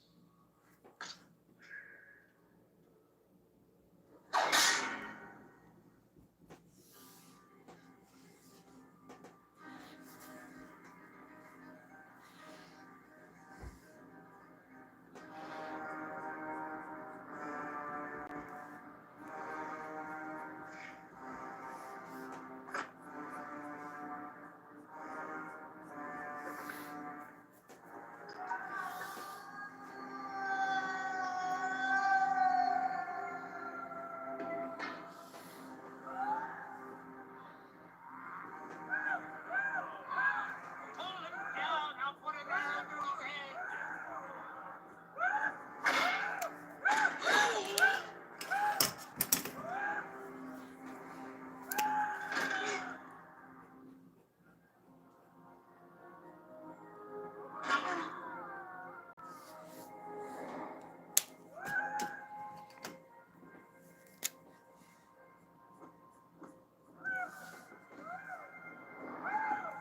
But yeah, when scripting, it's always like, shit, yeah, put whatever you want. I could figure it out in the pencils, no problem. I want her dead!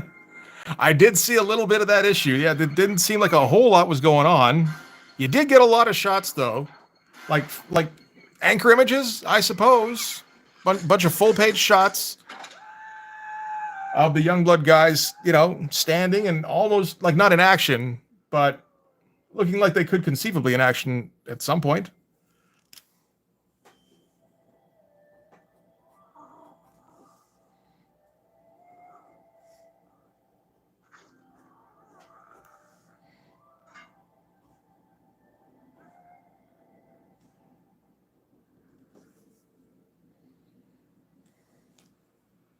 Sure.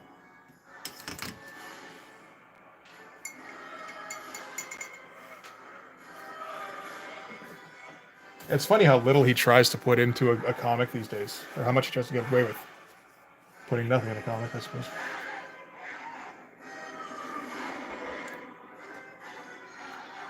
I have it somewhere, but it would take some doing. Well, I mean, here.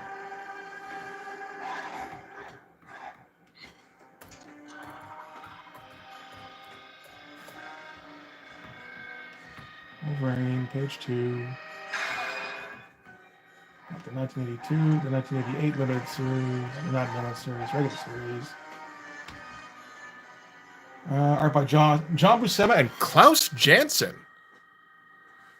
Klaus Janson inked John Buscema on Wolverine #1. That totally makes sense thinking back now. Yeah, and it's absolutely the worst shit that he's ever put out. Well, no, there was Captain America.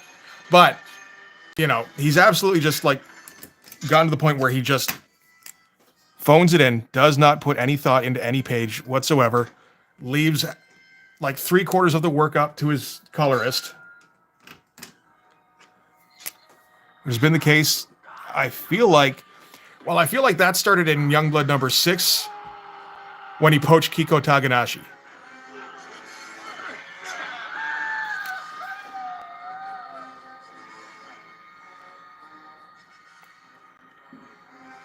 Like that was when he started to realize, wait a minute, I can get away with doing a lot less.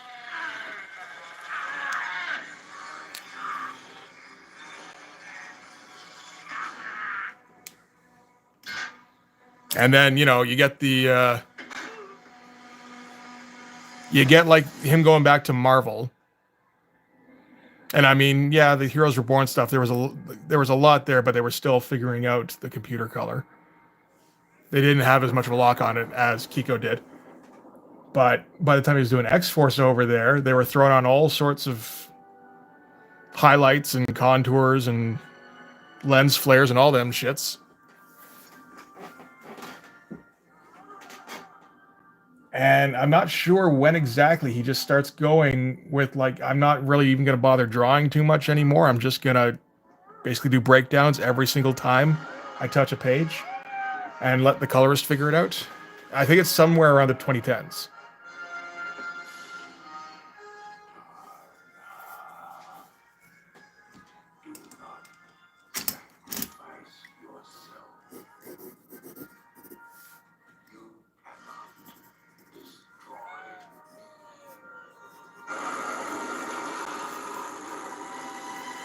I would have to see, because like Deathstroke, his Deathstroke #0 is in that shitty new style.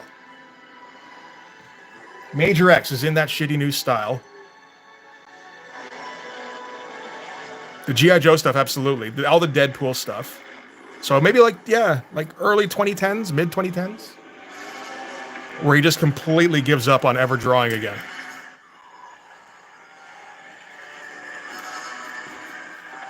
Well, he can't do any of it alone. You know? He just, like, you know, the way that I described in the X-Men issues that Jim Lee was plotting, like issue 5, and John Byrne was writing, so issue 4 and 5, where I said Jim Lee was just drawing pages that looked like X-Men pages, and John Byrne was writing script that sounds like an X-Men script. It's not an actual story. It's just kind of approximating it. Rob Liefeld is drawing pages that look like Rob Liefeld pages. That's all he knows how to do anymore. He doesn't think about what's a story, what would be a good drawing, etc. He just thinks about, okay, what does Rob Liefeld do here? He draws a man standing, and he cuts him off at the thighs, and he, you know, grits his teeth, and draws a plastic bag full of apples for abs, and he calls it a day. You know, maybe, if we're lucky, he cross-hatches a little bit, gives us some screen doors for backgrounds.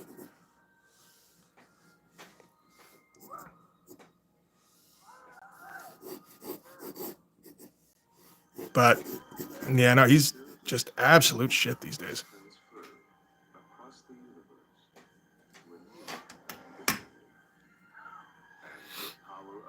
Sorry, watching Rob's video this morning. It's like, yep, no, I know, Rob, I know.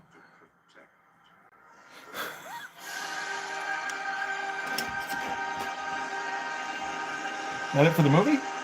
I think that is about it for the movie. Usually when you get the high choral note. Oh, not quite, maybe. No, that is it, okay.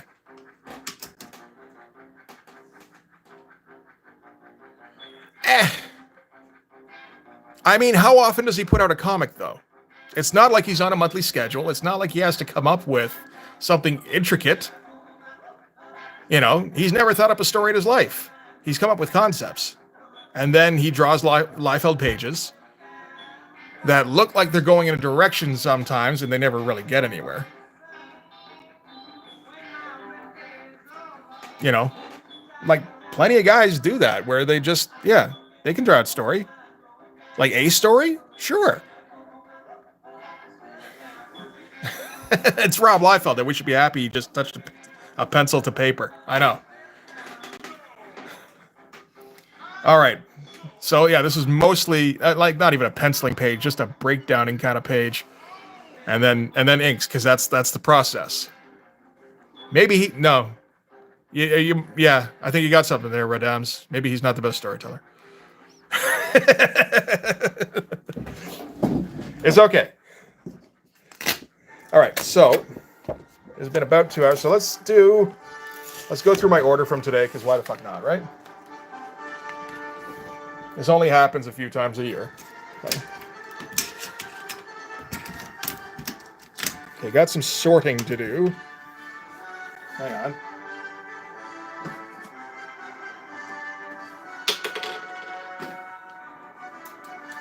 Okay, you gotta come over here. You gotta come over here.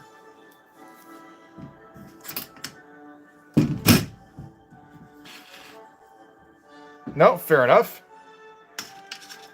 And I don't know if Rob, have you ever watched or have you ever checked out Bloodstrike Brutalists? That's one of the few times when somebody picked up where essentially Liefeld left off and turned it into a real story. It's crazy, completely unprecedented. It's fun stuff.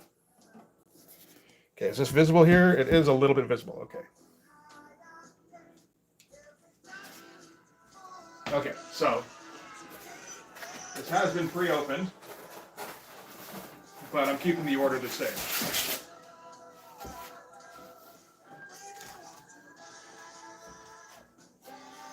It's some fun stuff. It's a little hard to track down though. The Bloodstrike Brutalists.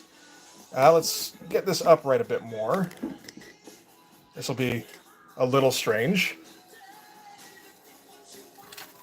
All right, so not all of this, of course, will make it to the channel,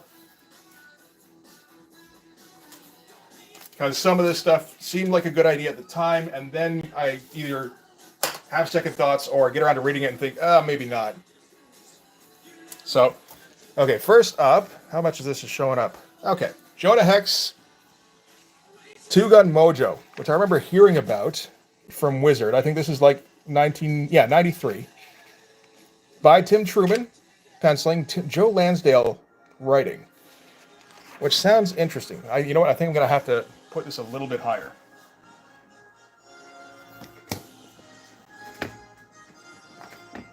How's that looking? A little bit better.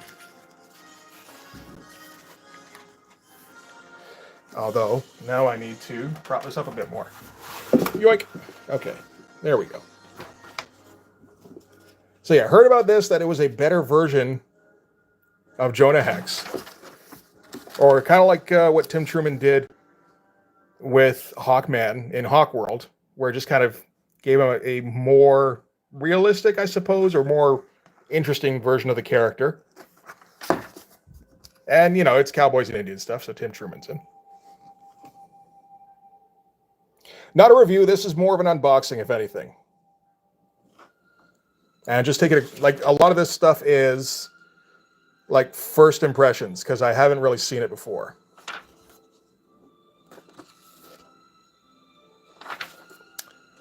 So, yeah, it's usual Tim Truman looking kind of stuff. I think this is a running gag where people just keep asking, what's his name again? Jonah Hex. Oh, he gets a scar, and then he says something like, damn toothpick slipped. I could try a live review sometime, but like, I can't imagine that going very well. There's an awful lot of editing goes into these things. So I think this one, whether it ends up on the channel, depends on how the story is, and I think the story might be pretty good.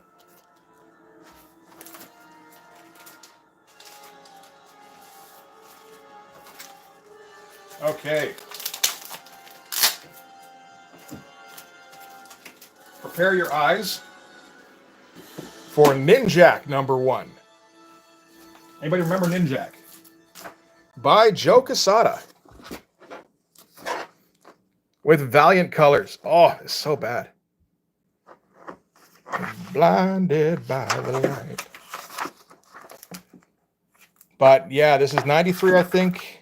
94. So yeah. He's had a stint at Marvel at this point because he already worked on X Factor. No, maybe that's around this time. Maybe they poached him directly from Valiant. But he knows what he's doing. His DC stint where he was like picking things up.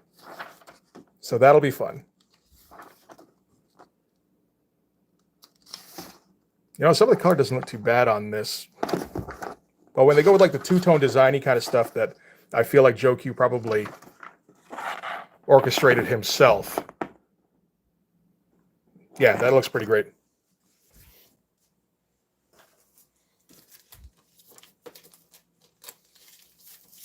So that's definitely getting done at some point. Okay. There are definitely sub-themes in this order. What was the first one? No, we haven't really hit on any of them yet.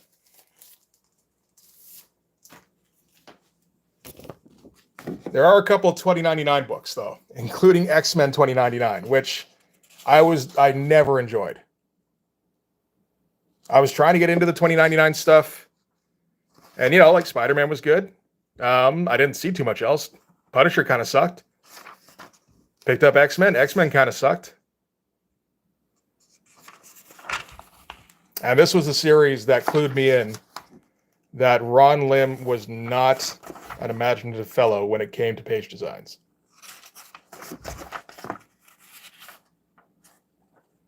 That is Joe. Yeah, it is Joe Mad that drew this ad, isn't it? Yeah. Yeah, because this is and then you get some Rick Leonardi in the middle of the book. Oh, and Ravage. Is this Paul Ryan? I don't even know if this looks like Paul Ryan. And Doom. Oh, they give you the whole breakdown, eh? And then you come back to, you know, like you look at this shit. It's like, man, that is not even remotely dynamic. I mean, I'm sure he was on. Oh man, this is just like half of this comic is like, here, check out the other comics. No wonder I didn't get invested in this one.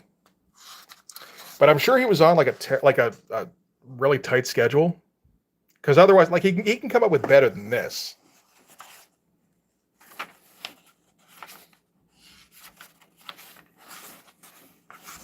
You know, I don't have a problem with Ron Lim or anything.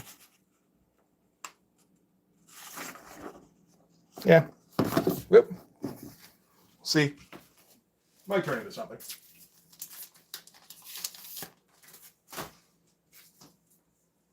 Oh, yeah.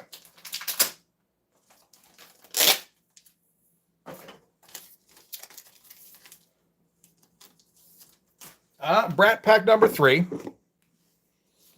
Just because I've got 1 and 2 now, and I figure like every time I see one come up, I might as well order that.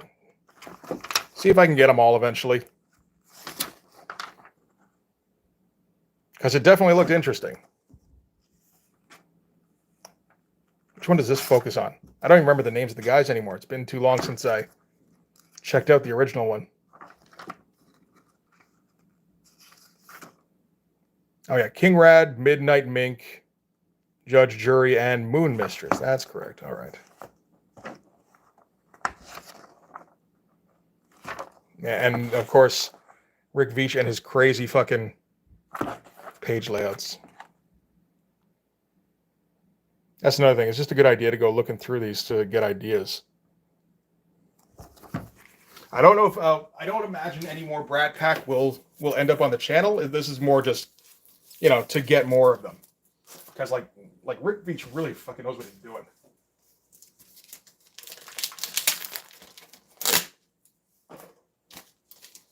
All right. Ascension. Late 90s Image stuff, 97 by David Finch. I think this is probably before Aphrodite 9, right? I think so. But after his original stint on Cyberforce, so he's starting to get a hang of drawing a comic himself. Who's writing this? Well, David Finch and Bat. So the penciler and the inker are also the writers. Fuck's sake. Finch's females' faces were so bad. Well, he's definitely copying. Oh, okay, I see what you mean. Yeah, there's bits where he's copying Silvestrian here. Like he's still doing that. And he would hang on to the Silvestrian influence at least through Aphrodite 9.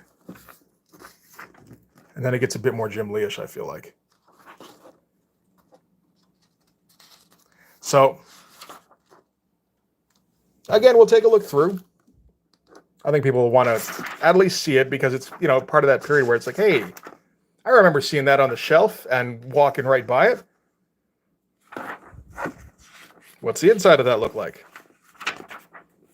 It's like, yeah, it looks like, not quite Mark Silvestri.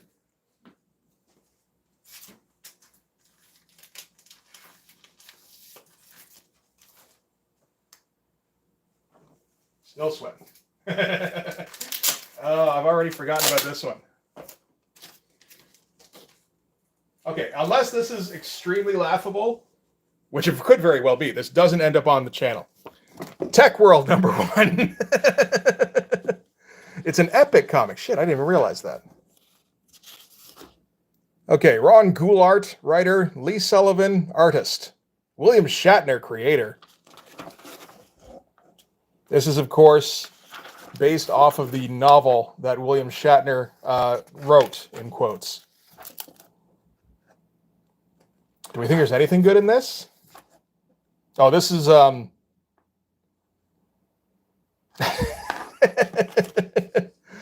yeah, this is kind of sci-fi detective Shatner.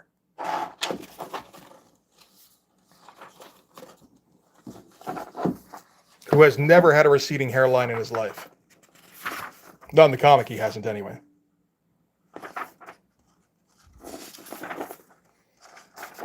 Okay, I'll take a look through and see if it's worth looking at all. I'm not holding out a lot of hope, but hey, look how serious he looks here.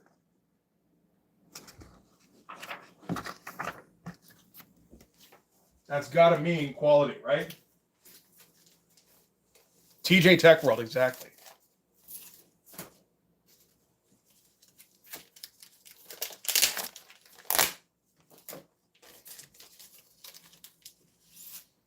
Okay, more $20.99.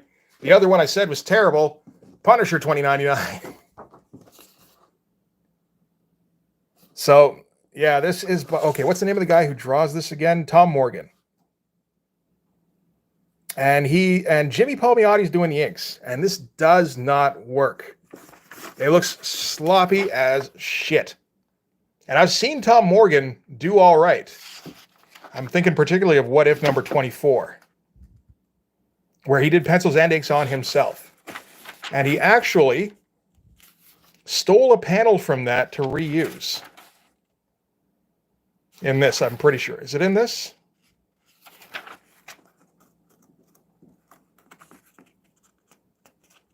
Is he not like okay though? I feel like I haven't seen enough Palmiotti to know enough one way or the other.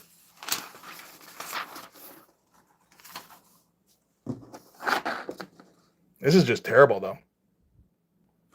I mean, it's weird terrible at least. Yes, this shot here with Frank lying in bed, in his hospital bed, he also did like a variation on in What If #24, which is the one where Wolverine becomes king of the vampires. I think it's in that one. Unless he did it in some kind of Punisher backup, which is also possible. But yeah, and he does the shitty version here. And it's like, okay, we do not need to see an issue 2. Oh, see it.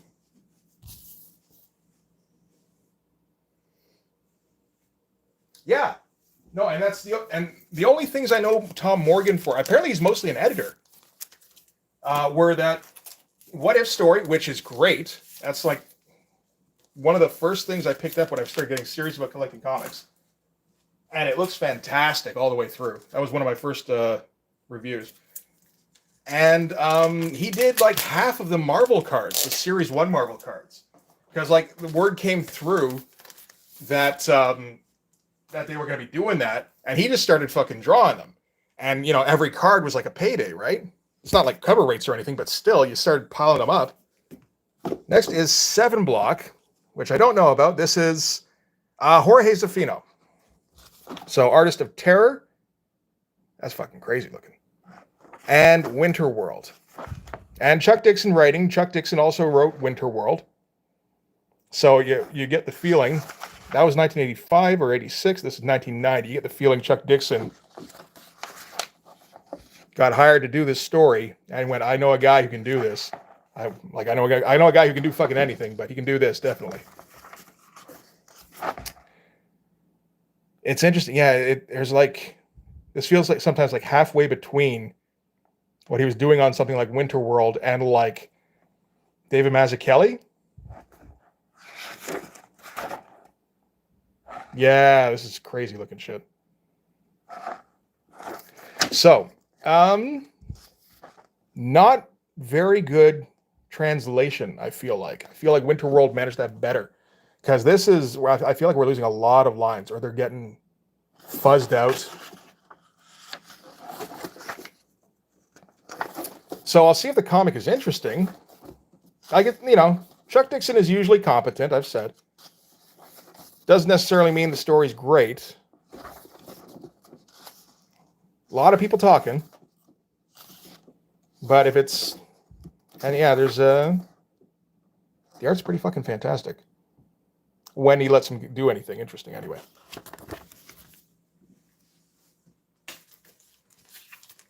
Kind of wish I could get a bit further back with the camera here, but it's kind of difficult. I can try and... Here, let me try and arch it over a little bit. Yoink! Yeah, okay. It feels like it's going to fall over.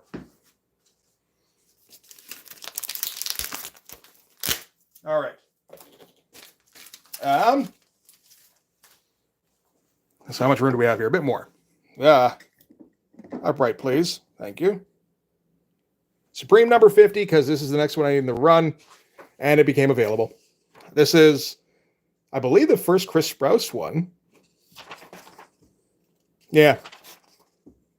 Although, of course, Chris Sprouse doesn't get very much time in this, because the main penciler never does on Supreme. It's usually the Rick Veitch show for flashbacks. Which is not bad by any means, but...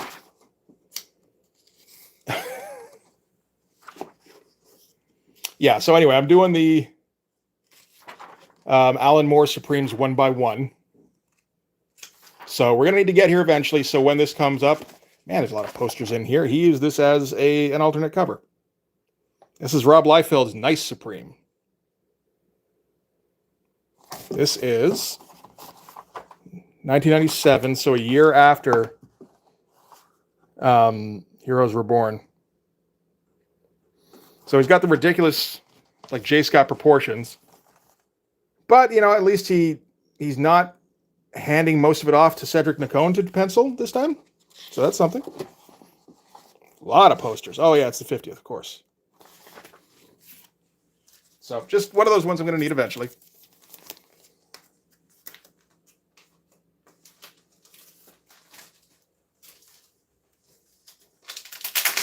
I think there's like 20 in here. So it won't be going forever or anything, but... Okay. Coven, or Coven, if you're a Fubar fan. This is Ian Churchill, I think. Yes, created by Ian Churchill. Probably written by as well. I remember Ian Churchill kind of being made to be a bit of a fuss. Oh, Jeff Loeb. There you go. It's interesting. There's like it feels like a Capullo influence. I'm not familiar with the guy at all. I never read this before. I'm like vaguely aware that it sounds vaguely familiar. Oh yeah, I did hear about the gratuitous TNA though. There's a little bit. I believe I imagine it gets to be more as the series progresses. Yeah.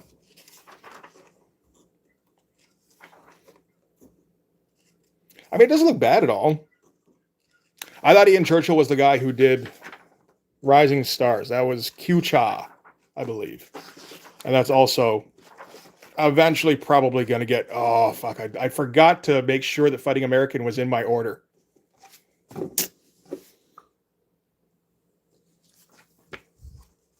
So I think the copy I wanted, somebody bought, and I didn't realize. So I just kind of put it through and went, wait a minute. I didn't check to make sure, and that's essential. That's okay. There's some things to replace it, such as Youngblood Deluxe #1. So I'm going to do that one pretty soon. So this is the remaster of the original Youngblood #1, where I assume, I don't know if they've rescanned everything. They may not. They may have. They may not have. It's digitally colored. It's a completely new script by Joe Casey, I think. Yeah. And oh my God, that's terrible. The story is kind of reordered. Like, we get this bit from Youngblood #2 dropped in at the beginning. This is from Youngblood #4, I believe. This feels like something fucking Merritt drew in his spare time.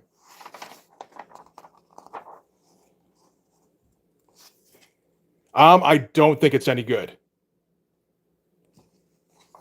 Because, I mean, these are originally off of the Liefeld pages, right? So Joe Casey's just got to make shit up. I mean, it's Joe Casey, which is better than guys Rob Liefeld usually gets, I feel like Jeff Loeb. Like, Jeff Loeb always feels like he writes down to Rob. I don't know what Joe Casey does. But he was the guy who, like Rob Liefeld was the guy who created Deadpool. Joe Casey was the guy who made Deadpool interesting, right?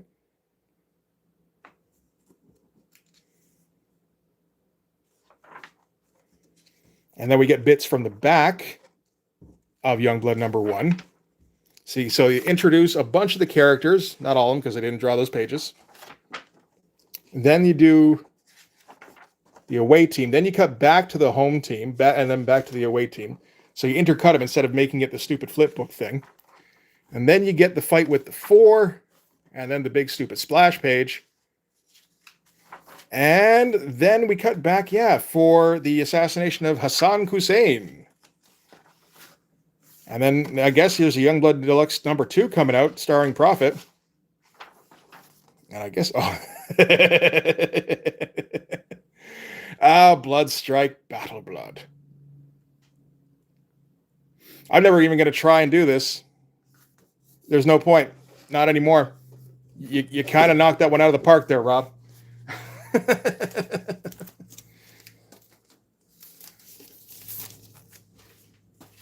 What am I going to do? 25 minutes bitching about how bad it is? That's going to compare to your fucking hour going at it?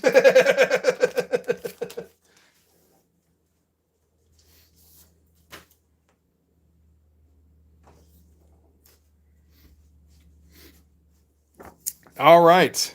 Got a couple of Elrics. This is Elric Stormbringer by I forgot his name. P. Craig Russell. There we go.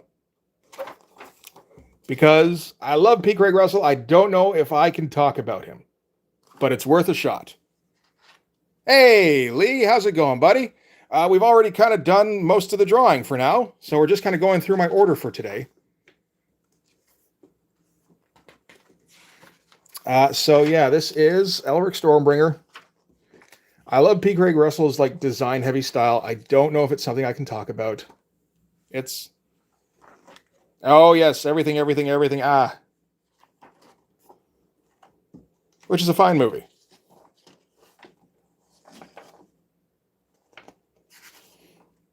Yeah, it's gorgeous stuff. When is this? This feels like it's done around the same time as his Sandman issue. 1997. I think that's pretty close, yeah. Because he's doing the same kind of hatching style. I believe he inked himself in that as well. Is he inking himself here? Coloring by Lovren Konzerski. I know that name. I can't remember where from, though. Doesn't say. I assume he's inking himself. He's a hell of an inker anyway. Yeah, no, Michelle Yeoh is damn good in that. But yeah, that ought to be interesting. Not sure if I can get a video out of it because, again, I don't know if I can talk coherently about something that is just kind of alien. All right, Rob. Thanks for hanging out, man. It was good having you on the stream. Okay. More Rob. Why not? Snake Eyes Dead Game. Fuck's sake. It's like 22, I think. I can't read that small. 2020. Okay. And this is like the Rob Liefeld has completely given up style, which I haven't covered much of. But it's definitely a thing. Yeah, this is fucking terrible.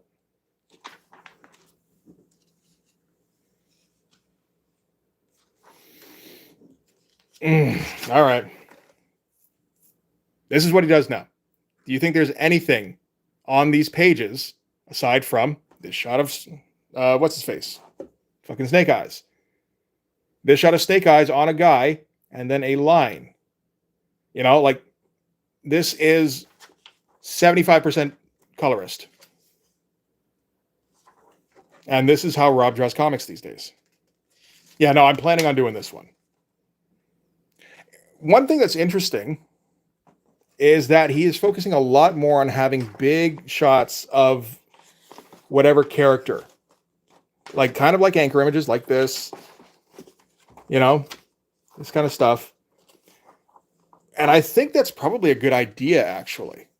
Particularly for someone like Rob, who just cannot write a story. It's just like, yeah, just draw fucking posters of your characters. And hey, you know, it might not be a story, but people might still want to see that. Yeah, no, it's absolute garbage.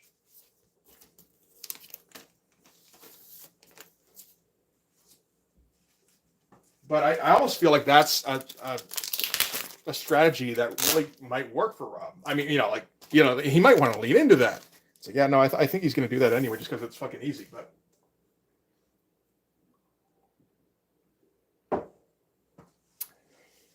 all right, next is Clandestine #1, which I did not realize was a shiny cover.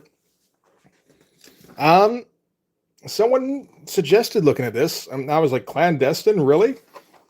And then I looked at it, and I didn't realize it's Alan Davis, and inked by Mark Farmer as well.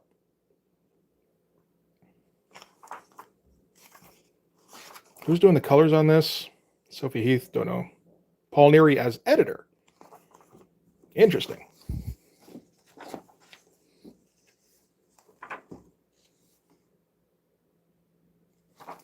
So, yeah, I mean, that's definitely worth taking a look at least. And seeing if it's, if I can get a video of that. I think I probably can. Yeah, I mean, Mark Farmer's a guy I haven't seen a lot of. A little bit here and there, and when I see it, it's very impressive. But I'm not as good at figuring out stuff with inks, like figuring out who's good at inking, as with penciling. You know.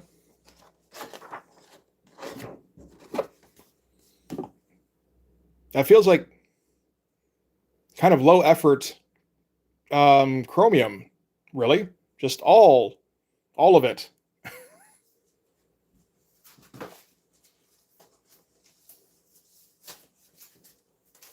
Couldn't come up with like a gimmick version.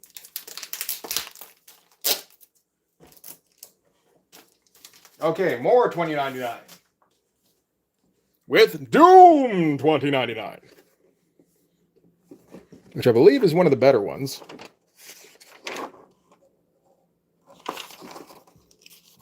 Who writes this? John Francis Moore. That's a somewhat familiar name. Pat Broderick, the penciler, I don't really know. I know there's people who really like Doom 29. 29? That one, yes. And I don't know why. So, might be worth checking out to find out. I've already done Ravage. I've done Spider-Man. Might as well keep going, I suppose.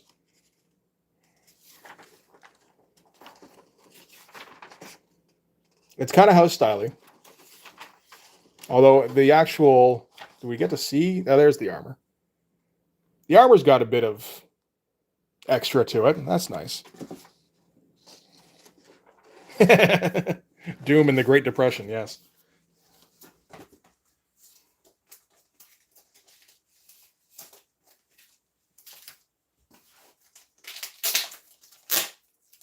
Okay.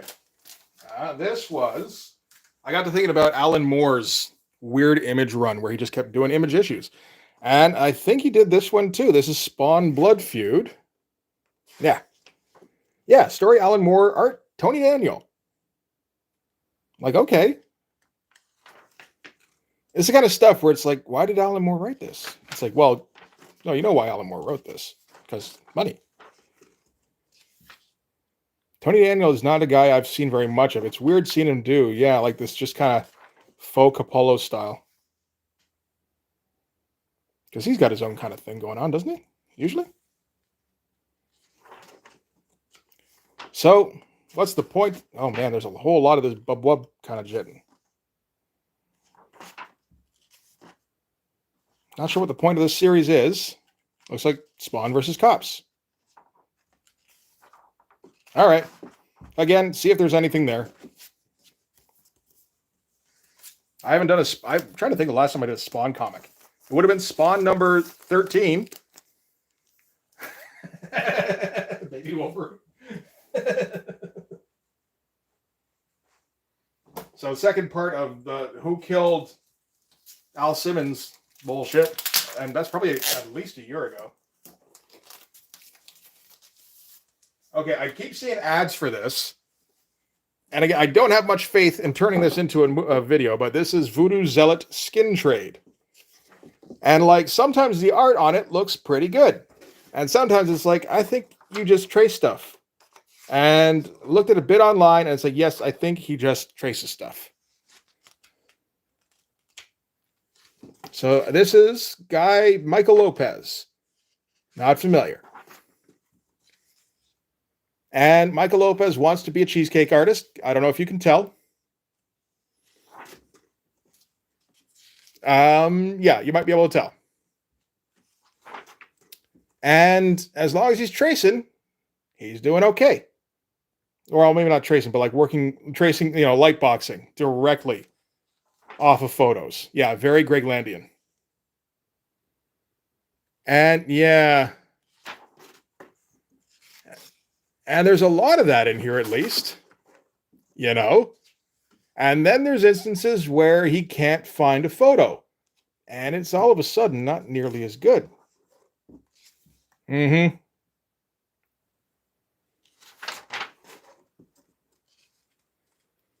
I mean, like, I feel like this is the kind of thing that points out that Greg Land has some artistic skill, I'm reasonably sure, because he can translate the photos a lot better than a guy like this can.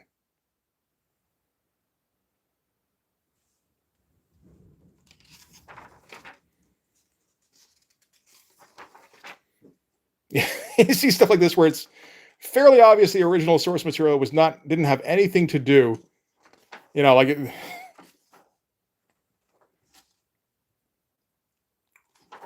with what the final copy ended up having. I don't know. There's no. Oh yeah. Okay, I think this is just somebody completely different here.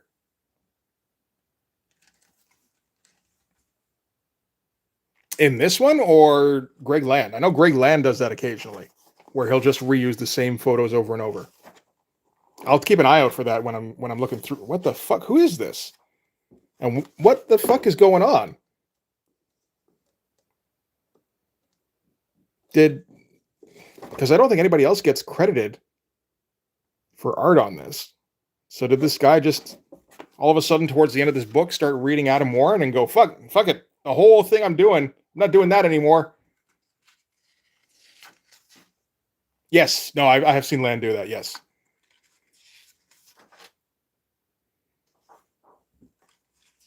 There's like a thing head that's done like 4 different times where he just photocopies his own shit.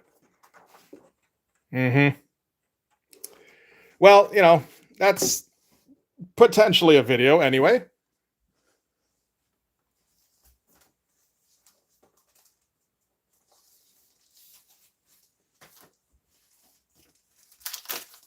All right, I said on the live stream that I haven't really done any Darrow yet because I didn't have any. Oops, give me that back. And so now I've got Shaolin Cowboy #1. So we're going to do that at one point. Because that's fucking crazy. I don't know if there's a story in this. It doesn't matter. Hey, B, how's it going, man? Yeah, we're going a little bit long today because we got to talk about the order I just got in. This stuff's fucking nuts. I can't imagine how long he sits on a page. And this is not all the Darrow. That's kind of sick.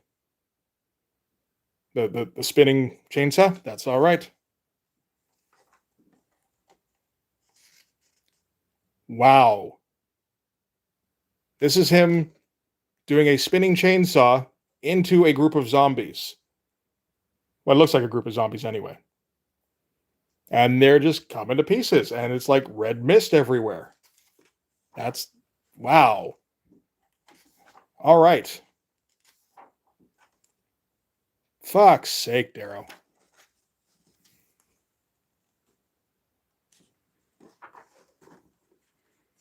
Oh man, I'd have to be like good buddies with Jeff Darrow to ever try to contribute anything to a Jeff Darrow book because then it's getting compared to fucking Jeff Darrow.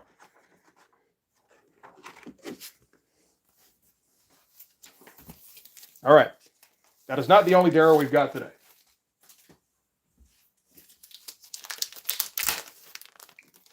Yes, I'm sure I could find a comparable pile of bodies in there. You're probably right on that one, actually. More 2099. Last of the 2099s for today, I think. Ghost Rider 2099 by Chris Bacalo. Or Bacalo? Bacalo? I don't know. Len Kaminsky doing the writing. Oh, he was writing Morbius #1. That's right, he did do that. Oh, yeah. Well, not the one I just started, I guess. We can do that next time. Yeah. So that was the one I was working on tonight. Baculo. What? That doesn't make any sense. So yeah, that one's pretty much done. I probably got to go over it again to make sure, but yeah, mostly. See, if he's Canadian, I would guess just Bacalo. And then let him correct me.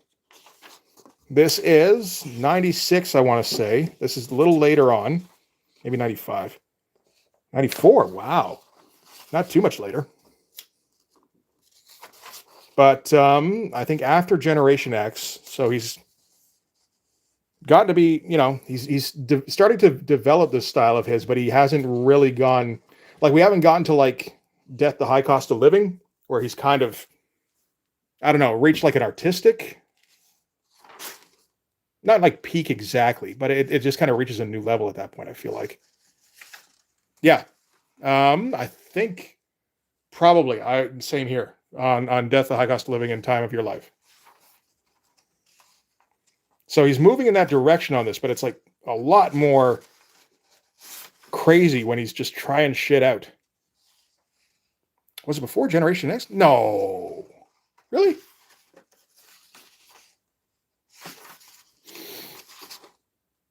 And Ghost Rider has a chainsaw. That's pretty cool. All right. I did not check the order. So this was, but this looks like it was before either of them anyway. I have Generation X #1. Haven't really checked it out yet. Again, it's one of those ones that we'll probably get a video at some point. Oh, don't make me check and mess you up there, Lee.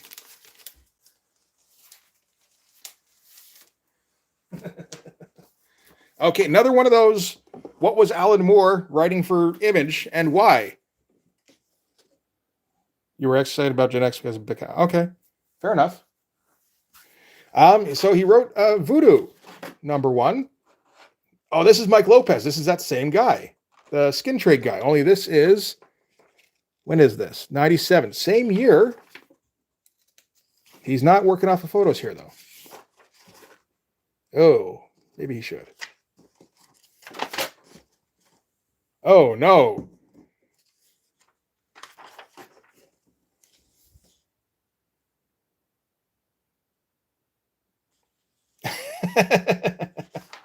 I do recall seeing that comic. The putting the condom on the banana comic. With John Constantine, I want to say. All right, so yeah, another. Why are you writing this, Alan? Oh, sorry, I forgot. Giant check. Continue.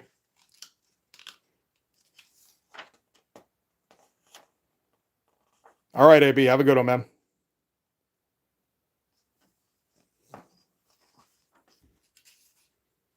Yeah, I think this guy still wants to be a cheesecake artist, but I don't know.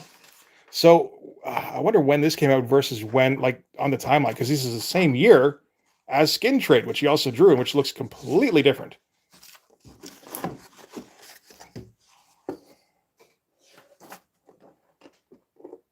Edwin Russell doing inks, but, like, you know, he's not doing any of the photo ref stuff he was doing on that other thing.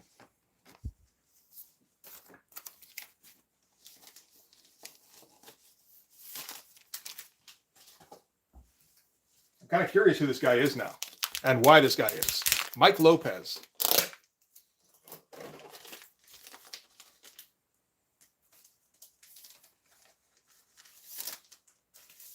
Okay. Next we have Elric. Another Elric, Making of a Sorcerer, because somebody mentioned the Walt Simonson Elric series. And I'm thinking, like, that might be a good time. Now, this is a little bit later on. The problem with Walt after he leaves Marvel, he gets, I don't know, he gets very sloppy with his inks, for one thing. And I don't like the way he does his computer colors a lot of the time. It still feels like Fantastic Four is kind of a peak for him. This is still looking very good, though. Like, really good.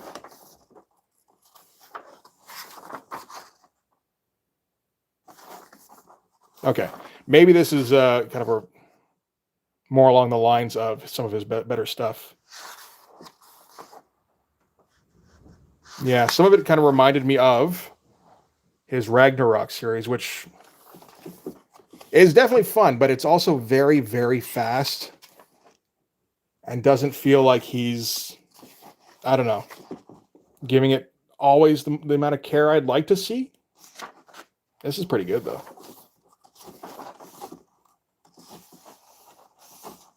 I agree. Bad Simonson is still, like, fucking great. And I wouldn't even go so far as to call Ragnarok Bad Simonson. It's just like, I know you got better in you. I'd like to see the better.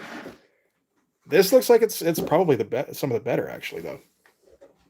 Is Michael Moorcock actually writing it? He is, too. Does Michael Moorcock usually write these? I feel like he probably does. I know he's very hands-on. This is 04. Okay. And he'll get very vocal about whether or not he approves of somebody's version of Elric.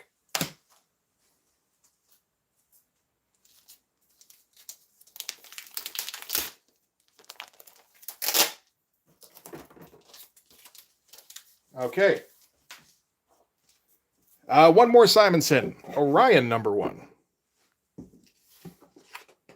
Because it's one of those things where it's like, hey, I remember he did this, didn't he? Yeah, he did. This is Walt? This doesn't feel like Walt at all. Well, kind of like Walt.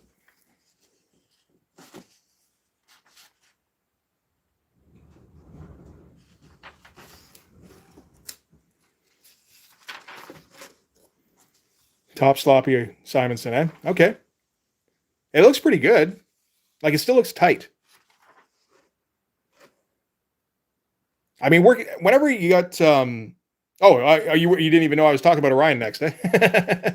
Whenever you get, I feel like whenever you get Simonson working on a Kirby property, he just kind of reaches like a different level. So you get him on Thor, you get him on FF, you get him on Orion, and he's just having like a different kind of fun. This looks pretty great.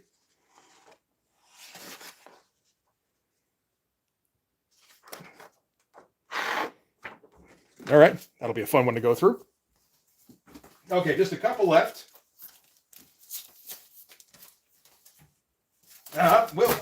We're out of regular size editions.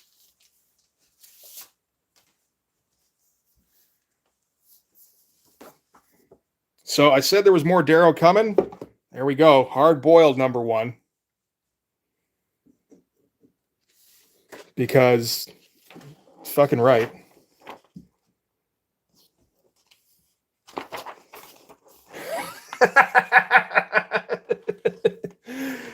God damn it, Jeff. Holy shit. It just doesn't end. Oh, this is, I want to say this is before. This is 1990. Yeah, this is almost certainly before Big Guy and Rusty. So yeah, I feel like in some ways his style is still coalescing.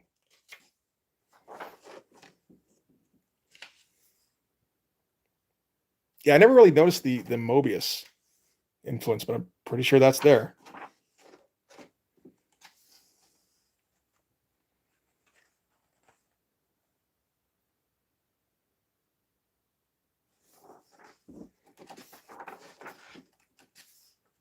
Yeah, that's fucking crazy.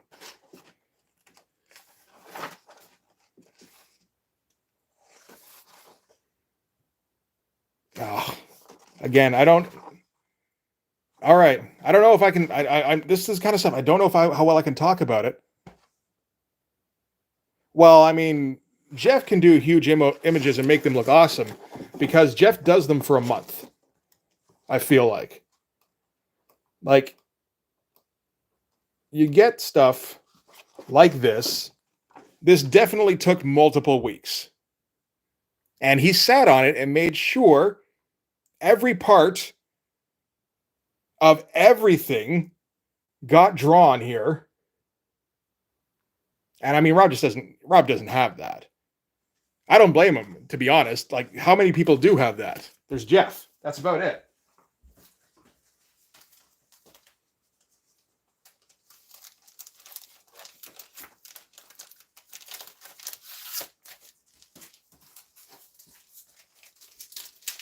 And one more, which Lee already mentioned, but I haven't said it yet. A Big Guy and Rusty the Boy Robot number 1. So let's check the dates. Where is the date? Where are you? Is it in here?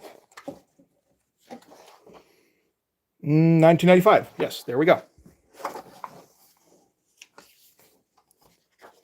So this is later on Jeff Darrow. I don't know if he's even drawn anything in between. And this is, you get a Jeff Darrow kaiju fucking tearing up a city. And that is some wild shit. Oh my God. Am I going to be able to fit this on a screen? I don't know.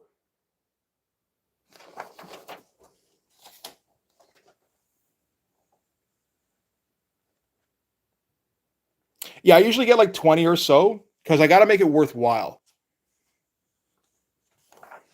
Like if I get like 5 or something, the problem is the shipping, because shipping from the States to Canada is fucking, it's terrible. You know, like I have to get, I'm going to end up paying $30 minimum for shipping. So I can't get like 3 or 4 comics in one go because just it isn't worthwhile. I have to make it like $100 worth of comics at least. So that's usually like, yeah, I get like 20, 25 at a go.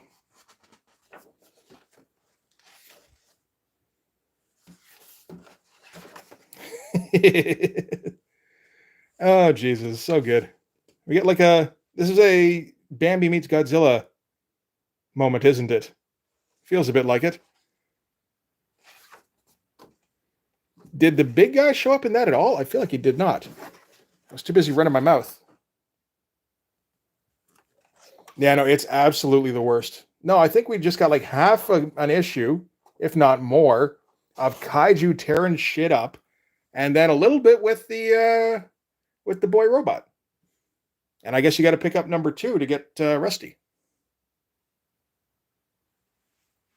Yeah, no, shipping is absolutely terrible. It's one of the reasons I'm not looking forward to things like, doing a Kickstarter. It's like I don't think there's any way to make money on that when you factor in shipping.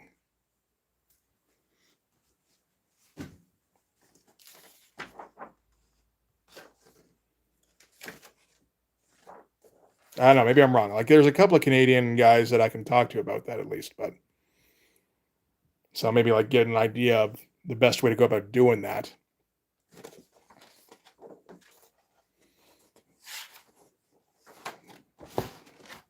Yeah. So yeah, multiple Darrows. I feel like I just realized, wait a minute, I don't have any Darrow. Why is that? Let's get more Darrow then. So now we can end up doing some of that on the channel. That'll be fun.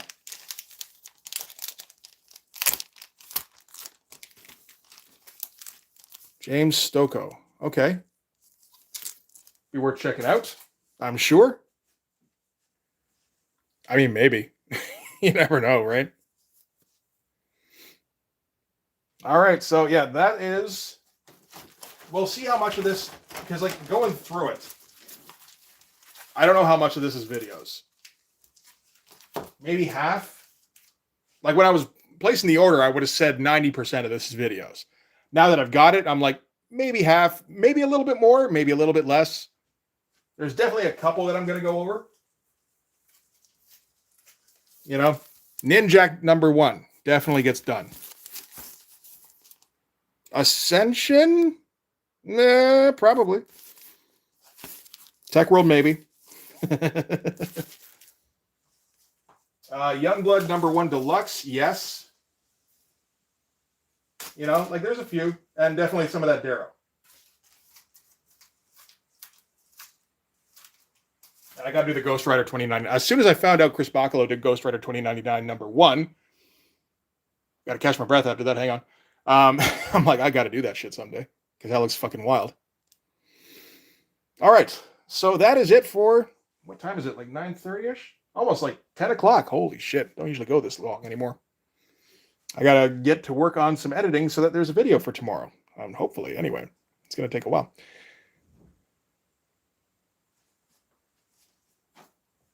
There is something with shipping in Canada, between Canada and the States. I remember, I think Brain was talking about that. I don't remember how it works though,